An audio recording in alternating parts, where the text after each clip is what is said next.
जयति पराशरसूनुः सत्यवती हृदयनन्दनो व्यासः यस्य आस्य कमलगलितं वाङ्मयममृतं जगत्पिबति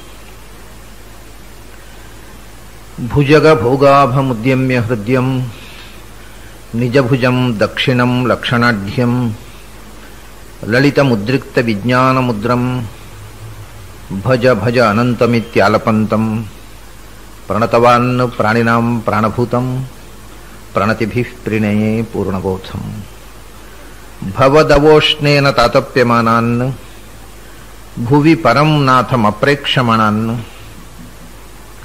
भुवनमन्येन च अन्येन दोष्णा भवतु भीर्मा इति न सान्त्वयन्तं प्रणतवान् प्राणिनां प्राणभूतं प्रणतिभिः प्रणये पूर्णबोधं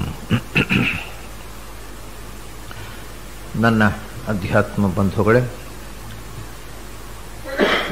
ನಿನ್ನೆ ಮತ್ತು ಇವತ್ತು ಬೆಳಿಗ್ಗೆ ನಾವು ಒಂದು ಸ್ತೋತ್ರವನ್ನು ನೋಡಿದೆವು. ಇನ್ನು ಎರಡು ನಾವು ದ್ವಾದಶ ಸ್ತೋತ್ರದಲ್ಲಿ ಪಠಿಸ್ತಕ್ಕಂಥ ಸಂಪ್ರದಾಯದಲ್ಲಿ ಸೇರಿರ್ತಕ್ಕಂಥ ಸ್ತೋತ್ರಗಳು ಇನ್ನು ಎರಡಿವೆ. ಅವೆರಡು ಚಿಕ್ಕ ಸ್ತೋತ್ರಗಳು. ಒಂದರಲ್ಲಿ 9 ಪದ್ಯಗಳು, ಇನ್ನೊಂದರಲ್ಲಿ 9 ಪದ್ಯಗಳು. ಇದು ಅನುಷ್ಠುಪ್ ಛಂದಸ್ನಲ್ಲಿದೆ.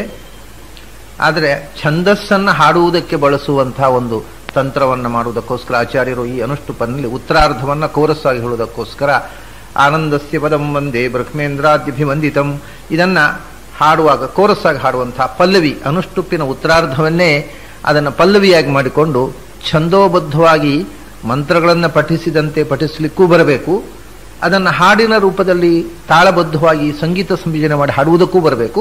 ಆ ರೀತಿಯಿಂದ ಇದನ್ನು ರಚನೆ ಮಾಡಿದ್ದಾರೆ ಆಚಾರ್ಯರು.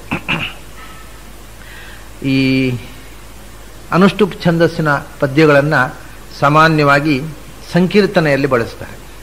ಸಂಕೀರ್ತನೆಯಲ್ಲಿ ಬಳಸುವಾಗ ತುಳಸಿ ಸಂಕೀರ್ತನೆಯಲ್ಲಿ ಆ ಸಂಕೀರ್ತನೆಯ ಟ್ಯೂನಿಗೆ ಸರಿಯಾಗಿ ಅನುಷ್ಠುಪ್ ಪದ್ಯವನ್ನು ಆಚಾರ್ಯರ ದ್ವಾದಶಸ್ತೋತ್ರ ಪದ್ಯಗಳನ್ನು ಬಳಸಿ ಹಾಡುವಂತಹದ್ದು ಉಡುಪಿಯ ಮಠಗಳಲ್ಲಿ ಸಂಪ್ರದಾಯ ಇದೆ. ಅಂದರೆ ಇದು ಅನುಷ್ಠುಪು ಸಂಸ್ಕೃತದಲ್ಲಿ ತಂತ್ರೀಲಯ ಸಮನ್ವಿತಂ ಅಂತ ವಾಲ್ಮೀಕಿ ಈ ಅನುಷ್ಠುಪ್ ಛಂದಸ್ಸಿನಿಂದಲೇ ರಾಮಾಯಣವನ್ನು ಬರೆದು ಅವನು ಹೇಳ್ತಾನೆ, ಇದನ್ನು ಕುಶಲವರು ಹಾಡಿದರು ಅಂತ. ಆ ಅನುಷ್ಠುಪ್ ಶ್ಲೋಕಗಳನ್ನು ಕುಶಲವರು ರಾಮನ ಮುಂದೆ ಹಾಡಿದರು ಅಂತ. ಹಾಡುವಾಗ ತಂತ್ರೀಲಯ ಸಮನ್ವಿತಂ ಅಂತ. ತಂತ್ರೀಲಯ ಅಂದರೆ ಲಯದಲ್ಲಿ 2 ಥರ ಲಯ ಇದೆ. ಒಂದು ತಾಳಲಯ, ಮತ್ತೊಂದು ತಂತಿಲಯ ಅಂತ. ತಾಳಲಯ ಅಂದರೆ ನಾವು ಮೃದಂಗದಲ್ಲಿ ಅಥವಾ ಕೈಯಲ್ಲಿ ತಾಳ ಹಾಕಿ ಮೃದಂಗದಲ್ಲಿ ಬಡಿದು ತೋರಿಸುವಂಥ ತಾಳಲಯ. ವೀಣೆಯಲ್ಲಿ ಕೊಡ್ತಕ್ಕಂಥ ಲಯ ತಂತ್ರಿಲಯ. ಆ ಶ್ಲೋಕಗಳನ್ನು ವೀಣೆಯಲ್ಲಿ ಬೇಕಾದಂಥ ಲಯವನ್ನು ವೀಣೆಯ ಮಿಡಿತದಲ್ಲಿ ಕೊಟ್ಟು ಅದನ್ನು ಹಾಡಿದರು ಅಂತ. ಹಾಗಾಗಿ ಲಯಬದ್ಧವಾಗಿ ಸಂಗೀತಬದ್ಧವಾಗಿ ಹಾಡಲಿಕ್ಕೆ ಬರತಕ್ಕಂಥ ಒಂದು ಛಂದಸ್ಸು ಅನುಷ್ಠುಪು. ಅದನ್ನು ಮೊದಲು ಕೂಡ ಪ್ರಾರಂಭದಲ್ಲಿ ಒಂದೇ ವಂದ್ಯಂ ಸದಾನಂದಂ ವಾಸುದೇವಂ ನಿರಂಜನಂ, ಅದು ಮೊದಲನೇ ಸ್ತೋತ್ರವನ್ನು ಅನುಷ್ಠುಪ್ನಲ್ಲಿ ತಗೊಂಡಿದ್ದರು ಆಚಾರ್ಯರು. ಇಲ್ಲಿ ಕೂಡ ಆ ಅನುಷ್ಠುಪ್ ಛಂದಸ್ಸನ್ನು ಬಳಸಿ ಅದನ್ನು ಹಾಡುಗಬ್ಬುವಾಗಿ 2ನೇ ಸಾಲನ್ನು ಪಲ್ಲವಿಯಾಗಿ ಮಾಡಿ ಒಂದು ಚಿಕ್ಕ ಸ್ತೋತ್ರ, 8 ಪದ್ಯಗಳು. ಕೊನೆಯದ್ದು ಒಂದು ದೃಷ್ಟಿಯಿಂದ ಪದ್ಯ ಅಲ್ಲ, ಸ್ತೋತ್ರ ಅಲ್ಲ, ಅದು ಕೊಲಫೋನ್, ಅದರಲ್ಲಿ ಫಲಸ್ತುತಿ. ಆದರೆ ಒಟ್ಟು 9 ಅನುಷ್ಠುಪ್ ಶ್ಲೋಕಗಳಿರತಕ್ಕ ಒಂದು ಚಿಕ್ಕ ಸ್ತೋತ್ರ ಇದು. ಉದೀರ್ಣ ಮಜರಂ ದಿವ್ಯಂ ಅಮೃತಸ್ಯಂದ್ಯಧೀಶಿತು ಆನಂದಸ್ಯ ಪದಂ ವಂದೇ ದೇವೇಂದ್ರಾದ್ಯ ಅಭಿವಂದಿತಂ ಬ್ರಹ್ಮೇಂದ್ರಾದ್ಯಭಿವಂದಿತಂ. ಈ ಆನಂದಸ್ಯ ಪದಂ ವಂದೇ ಬ್ರಹ್ಮೇಂದ್ರಾದ್ಯಭಿವಂದಿತಂ ಅನ್ನೋದು 8 ಪದ್ಯಗಳಲ್ಲೂ ಅನುಸ್ಯೂತವಾಗತಕ್ಕಂಥ ಪಲ್ಲವಿ. ಹಾಗಾಗಿ ಒಂದು ದೃಷ್ಟಿಯಿಂದ 8 ಲೈನುಗಳಿರುವುದಿಲ್ಲ, ಉಳಿದ 8 ಲೈನು ಒಂದೇ. ನಾವು 8 ಲೈನಿನ 8 ಲೈನುಗಳು ಅಂದರೆ 2 ಚರಣಗಳ 8 ಅರ್ಧ ಶ್ಲೋಕಗಳ ಅರ್ಥ ನೋಡಿಬಿಟ್ರೆ ಈ 8 ಪದ್ಯಗಳ ಅರ್ಥವನ್ನು ತಿಳಿದ ಹಾಗಾಯಿತು. ಭಗವಂತನ ಪದ ಅಂತ ಬರುತ್ತಲ್ಲಿ, ಆನಂದಸ್ಯ ಪದಂ ಒಂದೇ ಅಂತ. ಭಗವಂತನ ಪದವನ್ನು ನಮಸ್ಕರಿಸುತ್ತೇನೆ ಅಂತ. ಈ ಪದ ಅನ್ನುವುದಕ್ಕೆ ಒಂದು ವಿಶಿಷ್ಟವಾದ ಅರ್ಥದಲ್ಲಿ ಆಚಾರ್ಯಲ್ಲಿ ಬಳಸಿದ್ದಾರೆ. ಇಲ್ಲಿ ಪದ ಅಂದರೆ ಪಾದ ಅಂತ ಅರ್ಥ ಅಲ್ಲ. ಮುಂದೆ ಭಗವಂತನ ಬೇರೆ ಬೇರೆ ಸ್ವರೂಪದ ಮುಖಗಳನ್ನು ವರ್ಣನೆ ಮಾಡ್ತಾರೆ. ಹಾಗಾಗಿ ಭಗವಂತನ ಪಾದವನ್ನು ನಮಸ್ಕರಿಸುತ್ತೇನೆ ಅಂದರೆ ಭಗವಂತನನ್ನು ನಮಸ್ಕರಿಸುತ್ತೇನೆ ಅಂತ ಇಷ್ಟೇ ಅರ್ಥ. ನಾನು ಆಗ ಒಂದು ಮಾತು ಹೇಳಿದೆ, ವರ್ಣನೆ ಮಾಡುವಾಗ ಭಗವಂತನ ಸ್ವರೂಪ ವರ್ಣನೆ ಮಾಡುವಾಗ ಪಾದದಿಂದ ವರ್ಣನೆ ಪ್ರಾರಂಭಿಸಬೇಕು ಅಂತ. ಹಾಗೆಯೇ ದೊಡ್ಡವರ ಸ್ವರೂಪವನ್ನು ಹೇಳುವಾಗ ಪಾದಶಬ್ದದಿಂದ ಹೇಳಬೇಕು ಅನ್ನೋದು ನಮ್ಮ ದೇಶದ ಪ್ರಾಚೀನ ಸಂಪ್ರದಾಯ. ಅದನ್ನ ಭಗವಂತನ ಪದ ಅಂತಂದ್ರೆ ಭಗವಂತನ ಸ್ವರೂಪ ಅಂತ ಅರ್ಥ. ವೇದದಲ್ಲಿ ಈ ಮಾತಿದೆ, ತದ್ವಿಷ್ಣು ಪರಮಂ ಪದಂ ಸದಾ ಪಶ್ಯಂತಿ ಸೂರಯ ಅಂತ ಹೇಳ್ತಾರೆ. ವಿಷ್ಣುವಿನ ಪದ ಅಂತಂದ್ರೆ ವಿಷ್ಣುವಿನ ಸ್ವರೂಪ ಅಂತ ಅರ್ಥ, ಕಾಲು ಅಂತ ಅರ್ಥ ಅಲ್ಲ. ಅಂದ ಇಲ್ಲಿಯೂ ಆನಂದಸ್ಯ ಪದಂ, ಆನಂದ ಸ್ವರೂಪನಾದ ಭಗವಂತ ಅಂತ ಅರ್ಥ. ಅವನ ಪದ ಅಂತಂದ್ರೆ ಪಾದ ಅಲ್ಲ, ಸ್ವರೂಪ. ಉತ್ತಮಾನಾಂ ಸ್ವರೂಪಂತೂ ಪಾದಶಬ್ದೇನ ಭಣ್ಯತೆ. ಅದಕ್ಕೆ ಶಾಸ್ತ್ರದಲ್ಲಿ ಒಂದು ನಿಯಮ ಇದೆ, ದೊಡ್ಡವರನ್ನ ಪಾದಶಬ್ದದಿಂದ ಕರೀಬೇಕು ಅಂತ. ಇದು ಎಲ್ಲ ಕಡೆ ನಾವು ಅದರಿಂದ ಯತಿಗಳನ್ನ ಶ್ರೀಪಾದರು ಅಂತ ಹೇಳೋದು. ಯಾರೋ ದೊಡ್ಡವನ ಮನೆ ಕರಿಬೇಕಾದ್ರೆ ನೀವು ನಮ್ಮ ಮನೆ ಬಂದಿಂದ ನೀವು ನಮ್ಮ ಮನೆಗೆ ತಮ್ಮ ಪಾದ ಚಿತ್ತೈಸಬೇಕು ಅಂತೇವೆ. ಪಾದ ಚಿತ್ತೈಸುವುದು ಅಂದ್ರೆ ಅವ್ರು ಬರಬೇಕು ಅಂತಲೇ ಅರ್ಥ. ಆದರೆ ಹೇಳುವ ರೀತಿ ದೊಡ್ಡವರನ್ನ ನಿಮ್ಮ ಪಾದ ನಮ್ಮ ಮನೆಯತ್ತ ಬರಬೇಕು, ನೀವು ಬರಬೇಕು ಅಂತ ಹೇಳಬಾರದು. ಇದೆಲ್ಲ ಒಂದು ಸಂಸ್ಕೃತಿ, ಭಾಷೆಯಲ್ಲಿ ಬೆಳೆದು ಬಂದಂಥ ಒಂದು ಸಂಸ್ಕೃತಿಯ ಪರಂಪರೆ. ಹಾಗಾಗಿ ದೊಡ್ಡವರನ್ನು ಪಾದಶಬ್ದದಿಂದ ಕರೆಯುವುದರಿಂದ ಆಚಾರ್ಯರು ಭಗವಂತನ ಪದವನ್ನು ನಮಸ್ಕರಿಸುತ್ತೇನೆ ಅಂತಾರೆ. ಅದು ಮೇಲುನೋಟಕ್ಕೆ ಭಗವಂತನ ಪಾದಕ್ಕೆ ನಮಸ್ಕಾರ ಹೌದು, ಭಗವಂತನ ಸ್ವರೂಪ ಅಂತ ಅರ್ಥ ಇಲ್ಲಿ. ಯಾಕೆಂದ್ರೆ ಮುಂದೆ ವರ್ಣನೆ ಮಾಡುವಾಗ ಪಾದವನ್ನೇ ಅಲ್ಲ, ಬೇರೆ ರೀತಿಯಿಂದ ವರ್ಣನೆ ಮಾಡ್ತಾರೆ. ಅದು ಎಂಥ ಸ್ವರೂಪ ಅಥವಾ ಎಂಥ ಪಾದ ಎರಡೂ ಆಗ್ಬೋದು. ಭಗವಂತನ ಪಾದ, ಭಗವಂತನ ಯಾವ ಅಂಗವೂ ಭಗವಂತನ ಪಾದ ಆಗ್ಬೋದು. ಯಾಕೆಂದ್ರೆ ಭಗವಂತನ ಪಾದಕ್ಕೂ ಇತರ ಅಂಗಗಳಿಗೂ ಯಾವ ಭೇದವೂ ಇಲ್ಲ, ಎಲ್ಲವೂ ಅಖಂಡವಾದಂಥ ಅಭಿನ್ನವಾದ ಸ್ವರೂಪ. ಅದು ಎಂಥದ್ದು ಅಂದ್ರೆ ಬ್ರಹ್ಮ ಇಂದ್ರಾದಿ ಅಭಿವಂದಿತಂ ಅಂತ ಹೇಳಿ. ಬ್ರಹ್ಮೇಂದ್ರಾದಿ ಅಭಿವಂದಿತಂ ಅಂದರೆ ಬ್ರಹ್ಮ ಮತ್ತು ಇಂದ್ರ ಮುಂತಾದ ದೇವತೆಗಳಿಂದ ನಮಸ್ಕೃತವಾದದ್ದು ಅನ್ನೋದು ಒಂದು ಅರ್ಥ ಆಯಿತು. ಅದನ್ನು ವಿಶೇಷವಾಗಿ ಇಲ್ಲಿ ಹೇಳಲಿಕ್ಕೆ ಕಾರಣ ಏನು ಅಂದ್ರೆ, ಭಗವಂತ ಆನಂದಮಯ, ಆನಂದಸ್ಯ ಪದಂ ಅಂದ್ರೆ ಭೂಮಿಯಲ್ಲಿ ಆನಂದ ರೂಪನಾಗಿ ಅವತರಿಸಿದವ. ಆನಂದ ರೂಪನಾಗಿ ಅವತರಿಸಿದವ ಅನ್ನೋದು ಎರಡು ರೂಪಗಳಿಗೆ ಆನಂದ ರೂಪ ಅಂತ ಹೆಸರಿದೆ. ಒಂದು ರಾಮ, ಒಂದು ಕೃಷ್ಣ. ಇದು ವಿಶಿಷ್ಟವಾಗಿ ಆನಂದದ ಪದ ಅದು. ಯಾಕೆಂದ್ರೆ ರಾಮ ಅನ್ನುವುದಕ್ಕೆ ಅರ್ಥವೇ ಆನಂದ ರೂಪ ನಿಷ್ಪರಿಮಾಣ ಏಷಃ ಲೋಕಶ್ಚೈತಸ್ಮಾತ್ ಧರ್ಮತೆ ತೇನ ರಾಮ ಅಂತ. ರಾಮ ಅಂದ್ರೆ ಅಮ ಅಂದ್ರೆ ಅಪರಿಮಿತವಾಗಿರತಕ್ಕ, ರಾ ಅಂದ್ರೆ ಆನಂದ. ಅದರಿಂದ ಆನಂದ ರೂಪನಾದವ ಅಂತ ರಾಮ ಶಬ್ದದ ಅರ್ಥ. ಕೃಷ್ಣ ಅಂದ್ರೂ ಅದೇ ಅರ್ಥ. ಕೃಷಿ ಭೂವಾಚಕ ಶಬ್ದ ನಶ್ಚ ನಿರ್ವೃತಿವಾಚಕ ಅಂತ. ಆ ಭೂಮಿಗೆ ಆನಂದವನ್ನು ಕೊಡ್ಲಿಕ್ಕೋಸ್ಕರ ಬಂದ ಭೂಮಿಯ ಆನಂದಮಯ ಅವತಾರ ಅಂತ. ಹಾಗಾದ್ರೆ ಕೃಷ್ಣ ಅಂತ ಅನ್ನೋದಕ್ಕೂ ಆನಂದ ರೂಪ ಅಂತ ಅರ್ಥ, ರಾಮ ಅನ್ನೋದಕ್ಕೂ ಆನಂದ ರೂಪ ಅಂತ ಅರ್ಥ. ಇದು ಒಳಗಿನ ಅರ್ಥ. ಹೊರಗಿನ ಅರ್ಥದಲ್ಲಿ ಎರಡು, ಕೃಷ್ಣ ಅಂದ್ರೂ ಕಪ್ಪು, ರಾಮ ಅಂದ್ರೂ ಕಪ್ಪು. ಅಂದ್ರೆ ಬಣ್ಣ ತಗೊಂಡ್ರೆ ಸಾಮಾನ್ಯ ಜನಕ್ಕೆ ಕಣ್ಣಿಗೆ ಕಾಣುವ ಬಣ್ಣದಿಂದ ಇಬ್ಬರೂ ಕಪ್ಪು, ನೀಲಮೇಘ ಶ್ಯಾಮ ಅಂತ ಅರ್ಥ. ರಾಮ ಅಂದ್ರೂ ಶ್ಯಾಮ, ಕೃಷ್ಣ ಅಂದ್ರೂ ಶ್ಯಾಮ. ಒಳಗಿನಿಂದ ತಗೊಂಡ್ರೆ ಆನಂದಮಯ ಅಂತ ಅರ್ಥ.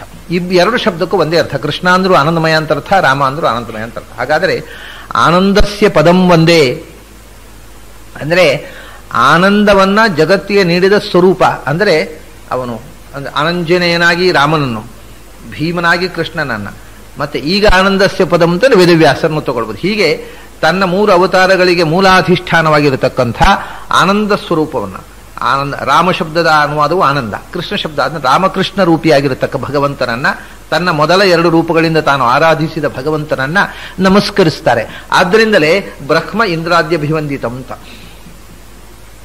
ಬ್ರಹ್ಮ ಪದವಿಗೆ ಬರತಕ್ಕಂಥ ತಾನೇ ಅಲ್ಲಿ ಭೀಮನಾಗಿ, ಅಲ್ಲಿ ಆಂಜನೇಯನಾಗಿ ವಂದಿತನಾಗಿದ್ದ ಆ ಎರಡು ರೂಪಗಳು. ಜೊತೆಗೆ ಇಂದ್ರನೂ ಕೂಡ ಅಲ್ಲಿ ವಾಲಿಯಾಗಿ, ಇಲ್ಲಿ ಅರ್ಜುನನಾಗಿ, ರಾಮಾವತಾರದಲ್ಲಿ ಮತ್ತು ಕೃಷ್ಣಾವತಾರದಲ್ಲಿ ಮಹತ್ವದ ಪಾತ್ರವನ್ನ, ವಾಲಿಯಾಗಿ ಒಂದು ದೃಷ್ಟಿಯಿಂದ ಭಗವಂತನಿಗೆ ವಿರೋಧವನ್ನು ಮಾಡಿದಂತೆ ಕಂಡರೂ ಕೂಡ ಇಲ್ಲಿ ಅರ್ಜುನನಾಗಿ ಭಗವಂತನ ಮಹತ್ವದವಾದ ಸೇವೆಯನ್ನು ಮಾಡಿದ. ಅದಕ್ಕೋಸ್ಕರ ಬ್ರಹ್ಮ ಮತ್ತು ಇಂದ್ರ ಅಂದ್ರೆ ಬ್ರಹ್ಮ ಪದವಿ ಬರತಕ್ಕಂಥ ತಾನು ಮೂಲ ರೂಪದಲ್ಲಿ ಬ್ರಹ್ಮ, ಸತ್ಯಲೋಕದಲ್ಲಿ ಬ್ರಹ್ಮನಿಂದ ವಂದಿತ ಮತ್ತು ಇಂದ್ರಾದಿ ದೇವತೆಗಳಿಂದ ವಂದಿತ.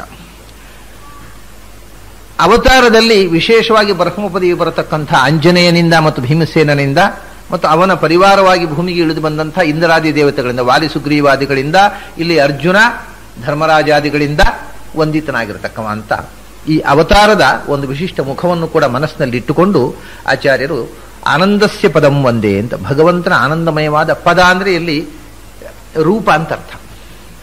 ಪಾದವು ಅಂಥ ಭಗವಂತನ ಪಾದವನ್ನು ನಮಸ್ಕರಿಸುತ್ತೇನೆ ಅಂತ ಅರ್ಥ ಮಾಡಬಹುದು. ಪದ ಅಂದ್ರೆ ಅಂಥ ಭಗವಂತನ ರೂಪವನ್ನ, ಸ್ವರೂಪವನ್ನ. ಅದು ಎಂಥ ಸ್ವರೂಪ ಅಂದ್ರೆ ಉದೀರ್ಣಂ ಅಜರಂ ದಿವ್ಯಂ ಅಮೃತಸ್ಯಂದಿ ಅಧೀಶಿತು. ಎಂಥ ಆನಂದ ಅಂದ್ರೆ ಅಧೀಶಿತು ಆನಂದಸ್ಯ ಅಂದರು. ಅವನು ಆನಂದ ರೂಪರಾಗಿರತಕ್ಕಂಥ ಭಗವಂತ ಎಲ್ಲರೂ ಆನಂದ ರೂಪರೇ. ಪ್ರತಿಯೊಬ್ಬ ಜೀವನೂ ಕೂಡ ಅಂತತಃ ಆನಂದ ಸ್ವರೂಪನೇ ಅಲ್ವಾ? ಆದ್ದರಿಂದ ಆನಂದಸ್ಯ ಪದಂ ಅಂದರೆ ನಮ್ಮ ಸ್ವರೂಪವು ಆನಂದದ ಪದವೇ. ಅದು ಭಗವಂತನ ರೂಪವೇ ಯಾಕಾಗಬೇಕು? ಅದಕ್ಕೆ ಒಂದು ವಿಶೇಷಣ ಕೊಡ್ತಾರೆ, ಅಧೀಶಿತು ಆನಂದಸ್ಯ ಅಂತ. ಎಲ್ಲಕ್ಕೂ ಅಧಿಕನಾದ ಎಲ್ಲದರ ಒಡೆಯನಾದ ಭಗವಂತನ ಆನಂದ ಅನ್ನೋದು. ಅಧೀಶ ಅಂದರೆ ಅಧಿಕನಾದ ಒಡೆಯ. ಈಶಾ ಅಂದರೆ ಸಾಮಾನ್ಯವಾಗಿ ಈಶಿತ ಅಂದರೆ ಈಶ್ವರ. ಈಶಿತ ಅನ್ನೋದಕ್ಕೆ ನಾವು ಇಂಗ್ಲಿಷ್ನಲ್ಲಿ ಆಮ್ನಿಪೊಟೆಂಟ್ ಅಂತ ಹೇಳ್ತೇವೆ. ಅದೇ ಅಧೀಶತ, ಸರ್ವಸಮರ್ಥ ಅಂತ. ಸರ್ವಸಮರ್ಥವಾದ ಆನಂದ. ನಮ್ಮ ಆನಂದ ಪ್ರಾಯ ಸರ್ವಸಮರ್ಥ ಅಲ್ಲ, ಅದು ಎಲ್ಲರಿಗೂ ಗೊತ್ತಿದೆ. ಯಾಕೆಂದ್ರೆ ನಮ್ಮ ಆನಂದವೇ ತಾನೇ ಸ್ವಯಂ ಸಮರ್ಥ ಆಗಿದ್ದರೆ ನಮಗೆ ಆನಂದ ಬೇಕು ಅಂದಾಗೆಲ್ಲ ಆನಂದ ಆಗಬೇಕಿತ್ತು, ದುಃಖ ಬೇಡ ಅಂದಾಗೆಲ್ಲ ದುಃಖ ಆಗದೇ ಇರಬೇಕಿತ್ತು. ಆದರೆ ನಮ್ಮ ಆನಂದವೂ ನಮ್ಮ ಕೈಯಲ್ಲಿಲ್ಲ, ನಮ್ಮ ದುಃಖವೂ ನಮ್ಮ ಕೈಯಲ್ಲಿಲ್ಲ. ಯಾವನೋ ಒಬ್ಬ ಅಧೀಶ, ಅದನ್ನು ನಿಯಂತ್ರಿಸುವ ಒಬ್ಬ ಸಮರ್ಥ ಇದ್ದಾನೆ, ಅವನ ಆನಂದವನ್ನು ನಾನು ಶರಣಾಗ್ತಾ ಇದ್ದೇನೆ ಅಂತ ಆಚಾರ್ಯ ಹೇಳ್ತಾರೆ. ಅಧೀಶಿತು ಆನಂದಸ್ಯ ಪದಂ ವಂದೇ. ಅದು ಎಂಥ ಸ್ವರೂಪ? ಉದೀರ್ಣಂ ಅಜರಂ ದಿವ್ಯಂ ಅಮೃತಸ್ಯಂದಿ ಅಂತ. ಅಮೃತಸ್ಯಂದಿ, ಆ ಆನಂದ, ಅಂತಹ ಭಗವಂತನ ಆನಂದಮಯವಾದ ಸ್ವರೂಪ ಅದು ಅಮೃತಸ್ಯಂದಿ ಅಂತ. ನಮ್ಮೆಡೆಗೆ ಅಮೃತದ ಮಳೆಗರಿಸುವಂಥದ್ದು ಅಂತ ಹೇಳ್ತಾರೆ. ಅಮೃತವನ್ನು ಸುರಿಸುವಂಥದ್ದು ಅಮೃತಸ್ಯಂದಿ ಅಂದರೆ. ವಸ್ತುತಃ ಅಮೃತವನ್ನು ಸುರಿಸುವುದಿಲ್ಲ ಅದು. ಆದರೆ ನಿಜವಾಗಿ ಅಮೃತ ಅಂದರೆ ಏನು? ನಿಜವಾದ ಅಮೃತ ಅಂತಂದರೆ ಯಾವ ದೇವಲೋಕದ ಅಮೃತವೂ ಕೂಡ ನಿಜವಾದ ಅಮೃತ ಅಲ್ಲ. ಅದು ದೇವತೆಗಳು ಅಮೃತ ಕುಡಿದು ಎಷ್ಟು ಅಮರರಾದರು. ಅಮೃತ ಅಂದರೆ ಸಾವಿಲ್ಲದಂತೆ ಮಾಡುವಂಥದ್ದು ಅಂತ. ಯಾವುದರಿಂದ ಮನುಷ್ಯ ಮೃತನಾಗುವುದಿಲ್ಲವೋ ಅದನ್ನು ಅಮೃತ ಅಂತಂದರು. ಅವರು ಅಮೃತಪಾನ ಮಾಡಿದರು, ಅದರಿಂದ ಸಾಯಲಿಲ್ಲ ಅಂತ. ದೇವತೆಗಳು ಸತ್ರು, ಒಂದು ಕಲ್ಪ ಮುಗಿದ ಮೇಲೆ, ಒಂದು ಮನ್ವಂತರ ಮುಗಿದ ಮೇಲೆ, ಒಂದು ಕಲ್ಪ ಮುಗಿದ ಮೇಲೆ ಅವರದ್ದು ಕಥೆ ಮುಗಿಯುತ್ತದೆ. ಹಾಗಾಗಿ ಪ್ರಾಯ ಅಮೃತ ಕುಡಿದು ಏನಾದರೂ ಅಂದರೆ ನಮಗಿಂತ ಹೆಚ್ಚು ಕಾಲ ಬದುಕಿದರು ಅಷ್ಟೇ. ಯಾವ ದೇವತೆಗಳು ಕೂಡ ಸಾವಿಲ್ಲದ ಸ್ಥಿತಿಯನ್ನು ತಲುಪಲಿಲ್ಲ. ಸಾವಿಲ್ಲದ ಸ್ಥಿತಿ ತಲುಪಬೇಕಾಗಿದ್ದರೆ ದೇವತೆಗಳು ಮುಕ್ತರಾಗಬೇಕು. ಅದರಿಂದ ಅಮೃತಪಾನದಿಂದ ಅಮರರಾಗುವುದು ಸಾಧ್ಯ ಇಲ್ಲ.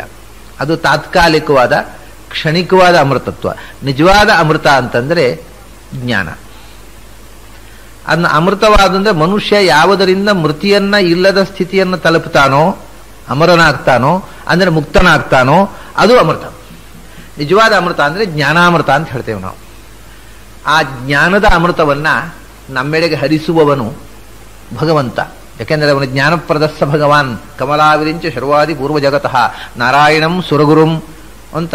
ದೇವತೆಗಳಿಗೂ ಗುರು ಜ್ಞಾನಪ್ರದ ಅಂತ ಅನ್ನತಕ್ಕಂಥ ಮಾತನ್ನ ಮಹಾಭಾರತದಲ್ಲಿ ಹೇಳಿದ್ದಾರೆ.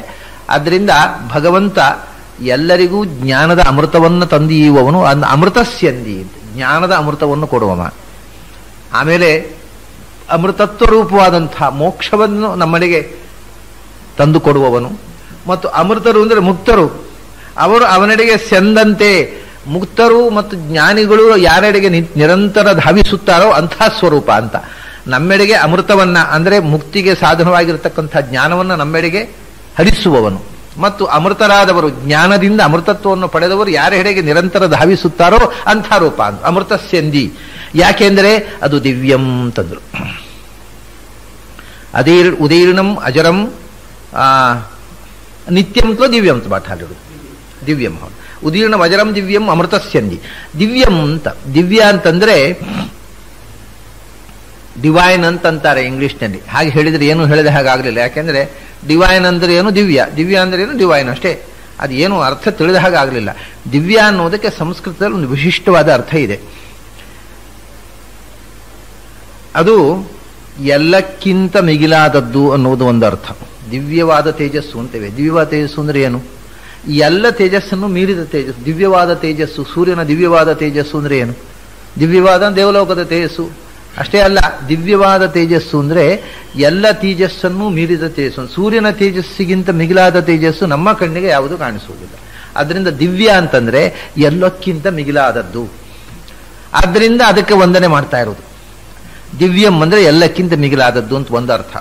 ಮತ್ತೊಂದು ದಿವುಸ್ತುತ ಅಂತ, ಎಲ್ಲ ವೇದಗಳಿಂದ ಸ್ತುತವಾಗಿರತಕ್ಕಂಥದ್ದು, ಸಮಸ್ತ ವೇದವೇದ್ಯವಾಗಿರತಕ್ಕ ಬೆಳಕು. ಅದು ಪದ ಸ್ವರೂಪ, ಎಲ್ಲಕ್ಕಿಂತ ಹಿರಿದಾದಂತಹ ಸ್ವರೂಪ. ಆಮೇಲೆ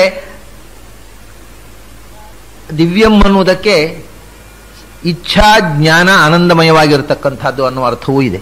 ಇಚ್ಛಾಮಯ, ಜ್ಞಾನಮಯ, ಆನಂದಮಯವಾಗಿರತಕ್ಕಂಥ ಸ್ವರೂಪ. ಅಂಥ ವೇದಗಳಿಂದ ಸ್ತುತವಾದ ಭಗವಂತನ ಆನಂದಮಯವಾದ ಸ್ವರೂಪವನ್ನು ನಾನು ನಮಸ್ಕರಿಸುತ್ತೇನೆ ಎಂದರು. ವೇದಗಳಲ್ಲಿ ಸ್ತೋತ್ರ ಮಾಡಿದಾಗ ವೇದಗಳಿಂದ ಪ್ರತಿಪಾದ್ಯ ಅಂದರೆ ಹೇಗೂ ಆಗಬಹುದಲ್ಲ. ಈಗ ರಾಮಾಯಣದಿಂದ ರಾಮನೂ ಪ್ರತಿಪಾದ್ಯ, ರಾವಣನೂ ಪ್ರತಿಪಾದ್ಯ. ಅದಕ್ಕೆ ಪೌಲಸ್ತ್ಯವಧಮಿತ್ಯೇವ ಚಕಾರ ಚರಿತವ್ರತಃ ಅಂತ ವಾಲ್ಮೀಕಿ ಹೇಳ್ತಾರೆ. ರಾಮಾಯಣಕ್ಕೆ ಹೆಸರು ಏನು ಅಂದರೆ ರಾಮಾಯಣ ಅಂತ ಒಂದು ಹೆಸರು, ರಾಮನ ಚರಿತ್ರೆ. ಅಥವಾ ಸೀತಾ ಆಯಾಶ್ಚರಿತ ಮಹತ್, ಸೀತೆಯ ಚರಿತ್ರೆ ಅಂತ ಬೇಕಾದ್ರೆ ಹೇಳ್ರಿ, ಯಾಕಂದ್ರೆ ಸೀತೆಯನ್ನು ಬಿಟ್ಟು ರಾಮನ ಚರಿತ್ರೆ ಇಲ್ಲ. ಸೀತೆಗೋಸ್ಕರನೇ ರಾಮನ ಚರಿತ್ರೆಯಲ್ಲಿ ಬೆಳೆಯೋದು, ಅದರಿಂದ ಸೀತೆಯ ಚರಿತ್ರೆ. ಅಥವಾ ಪೌಲಸ್ತ್ಯವಧಮಿತ್ಯೇವ ಚಕಾರ, ರಾವಣನ ಚರಿತ್ರೆ ಅಂತ ಬೇಕಾದ್ರೆ ತಿಳ್ಕೊಳ್ಳಿ, ಯಾಕೆಂದ್ರೆ ಅವನು ಪ್ರತಿನಾಯಕ, ಅವನಿಲ್ಲದಿದ್ರು ರಾಮಾಯಣ ಇಲ್ಲ. ಹಾಗಂದ್ರೆ ರಾವಣನ ಕಥೆ, ನಿಮಗೆ ರಾವಣನ ಮೇಲೆ ಇಂಟ್ರೆಸ್ಟ್ ಜಾಸ್ತಿ ಆದರೆ ರಾವಣ ಕಥೆ ಅಂತ ಹೇಳ್ರಿ, ರಾಮನ ಬಗ್ಗೆ ಆಸಕ್ತಿ ಇದ್ರೆ ರಾಮನ ಕಥೆ ಅಂತ, ಎರಡೂ ಹೌದು ಅಂತ. ಹಾಗೆಯೇ ಒಂದು ವಸ್ತು ಪ್ರತಿಪಾದ್ಯ ಅಂದಾಗ ಅದು ಪ್ರತಿಪಕ್ಷವಾಗಿ ಅದನ್ನು ನಿಷೇಧ ಮಾಡೋದಕ್ಕೋಸ್ಕರ, ದೂಷಣೆ ಮಾಡೋದಕ್ಕೋಸ್ಕರ ಪ್ರತಿಪಾದಿಸಿದ್ರು ಕೂಡ ಅದು ಪ್ರತಿಪಾದ್ಯ ಆಗ್ತದೆ.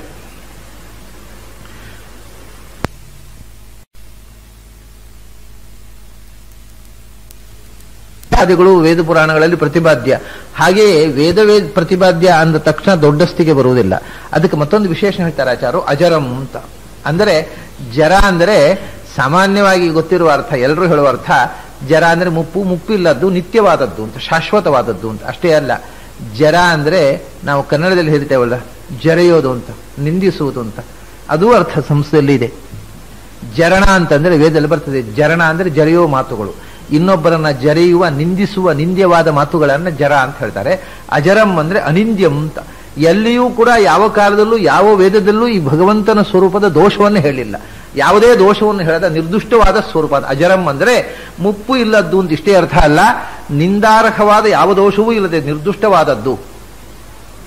ಆದ್ದರಿಂದಲೇ ಅದು ಉದೀರ್ಣಂ, ಎಲ್ಲ ದೋಷಗಳನ್ನ ದಾಟಿ ಎಲ್ಲಕ್ಕಿಂತ ಮಿಗಿಲಾಗಿ ಎಲ್ಲಕ್ಕಿಂತ ಎತ್ತರದಲ್ಲಿ ಇರತಕ್ಕಂಥದ್ದು. ಅಂಥ ಆನಂದಮಯವಾದ ಭಗವಂತನ ಸ್ವರೂಪವನ್ನ ಬ್ರಹ್ಮೇಂದ್ರಾದಿಗಳೂ ಕೂಡ, ಯಾಕಂದ್ರೆ ಬ್ರಹ್ಮೇಂದ್ರಾದಿಗಳಿಂದಲೂ ಉದೀರ್ಣ ಅಂದರೆ ಉನ್ನತವಾದದ್ದು, ಉತ್ತಮವಾದದ್ದು, ಸರ್ವದೇವೋತ್ತಮವಾಗಿರತಕ್ಕ, ಯಾವ ದೋಷವೂ ಇಲ್ಲದ ಮತ್ತು ಎಲ್ಲ ವೇದಗಳಿಂದ ಪ್ರತಿಪಾದ್ಯವಾದ, ಸರ್ವಸಮರ್ಥವಾದ ಭಗವಂತನ, ಸರ್ವಾಧೀಶ್ವರನಾದ ಭಗವಂತನ ಆನಂದಮಯವಾದ ರೂಪವನ್ನ ಬ್ರಹ್ಮಾದಿಗಳು ವಂದಿಸ್ತಾ ಇರತಕ್ಕಂಥ ರೂಪವನ್ನ ನಾನು ಕೂಡ ಒಂದೇ ಅಂದರೆ ನಮಸ್ಕರಿಸುತ್ತೇನೆ ಮತ್ತು ಸ್ತುತಿಸುತ್ತೇನೆ ಅಂತ. ಒಂದೇ ಅನ್ನೋದು ನಾನು ಹೇಳಿದೆ, ಸ್ತುತಿಸುವುದು ಅನ್ನೋದು ಅರ್ಥ. ಈ ಸ್ತೋತ್ರ ಅನ್ನೋದು ಅವ್ರ ವಂದನವೇ. ವಂದನ ಅಂದರೆ ಸ್ತುತಿಸುವುದು ಸಂಸ್ಕೃತದಲ್ಲಿ. ಅಂದರೆ ನಮಸ್ಕಾರಕ್ಕೆ ಎರಡು ಮುಖ ಉಂಟಲ್ಲ. ನಾವು ಮಾನಸಿಕವಾಗಿ ನಮಸ್ಕಾರ ಮಾಡ್ತೇವೆ, ಆಮೇಲೆ ದೈಹಿಕವಾಗಿ ಮಾಡ್ತೇವೆ, ತ್ರಿಕರಣ, ಕಾಯದಿಂದ, ವಾಕ್ಯನಿಂದ, ಮನಸ್ಸಿನಿಂದ. ಕಾಯದಿಂದ ನಮಸ್ಕಾರ ವಂದನ ಅಂತಂದ್ರೆ ಉದ್ದಕ್ಕಡ್ಡ ಬೀಳೋದು, ವಾಕ್ಯನಿಂದ ನಮಸ್ಕಾರ ಅಂತಂದ್ರೆ ಸ್ತೋತ್ರ ಮಾಡೋದು, ಮನಸ್ಸಿನಿಂದ ನಮಸ್ಕಾರ ಅಂದ್ರೆ ಮನಸ್ಸಲ್ಲಿ ಭಗವಂತನ ಗುಣಗಳನ್ನು ಚಿಂತನೆ ಮಾಡೋದು. ಹಾಗಾಗಿ ಈ ವಾಕ್ಯನಿಂದ ನಮಸ್ಕಾರವೂ ವಂದನ ಆಗುತ್ತೆ, ಅದೇ ಸ್ತೋತ್ರ. ಆನಂದಸ್ಯ ಪದಂ ವಂದೇ ಬ್ರಹ್ಮೇಂದ್ರಾದಿಭಿವಂದಿತಂ. ಅದ್ರಲ್ಲಿ ಏನು ಅಜರಂ ದಿವ್ಯಂ ಅನ್ನೋದ್ರಿಂದ ಒಂದು ಮಾತನ್ನ ಹಿಂದೆ ಸೂಚಿಸಿದ್ರು. ದಿವ್ಯ ಅಂತಂದ್ರೆ ಎಲ್ಲಕ್ಕಿಂತ ಮಿಗಿಲಾದದ್ದು ಒಂದು, ಎಲ್ಲ ವೇದಗಳಿಂದ ಸ್ತುತವಾದದ್ದು ಅನ್ನುವ ಧ್ವನಿ ದಿವ್ಯ ಶಬ್ದದಲ್ಲಿದೆ. ಅದನ್ನೇ ಮುಂದೆ ಸ್ಪಷ್ಟವಾಗಿ ಹೇಳ್ತಾರೆ ಆಚಾರ್ಯರು. ಸರ್ವವೇದ ಪದೋದ್ಗೀತಂ ಇಂದಿರಾಧಾರಮುತ್ತಮಂ ಆನಂದಸ್ಯ ಪದಂ ವಂದೇ ಬ್ರಹ್ಮೇಂದ್ರಾದ್ಯಭಿವಂದಿತಂ ಅಂತ.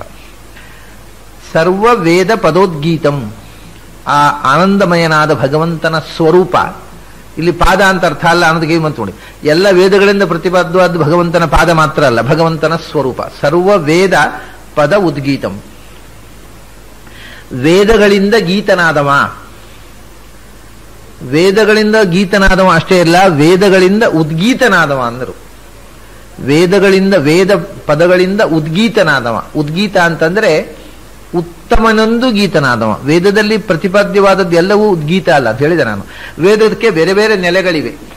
ಬೇರೆ ಬೇರೆ ನೆಲೆಗಳಲ್ಲಿ ವೇದದ ಪದಗಳು ಬೇರೆ ಬೇರೆ ಅರ್ಥವನ್ನ ಬೇರೆ ಬೇರೆ ಬುದ್ಧಿಯ ಮಟ್ಟದ ವ್ಯಕ್ತಿಗಳಿಗೆ ಹೇಳ್ತಾವೆ.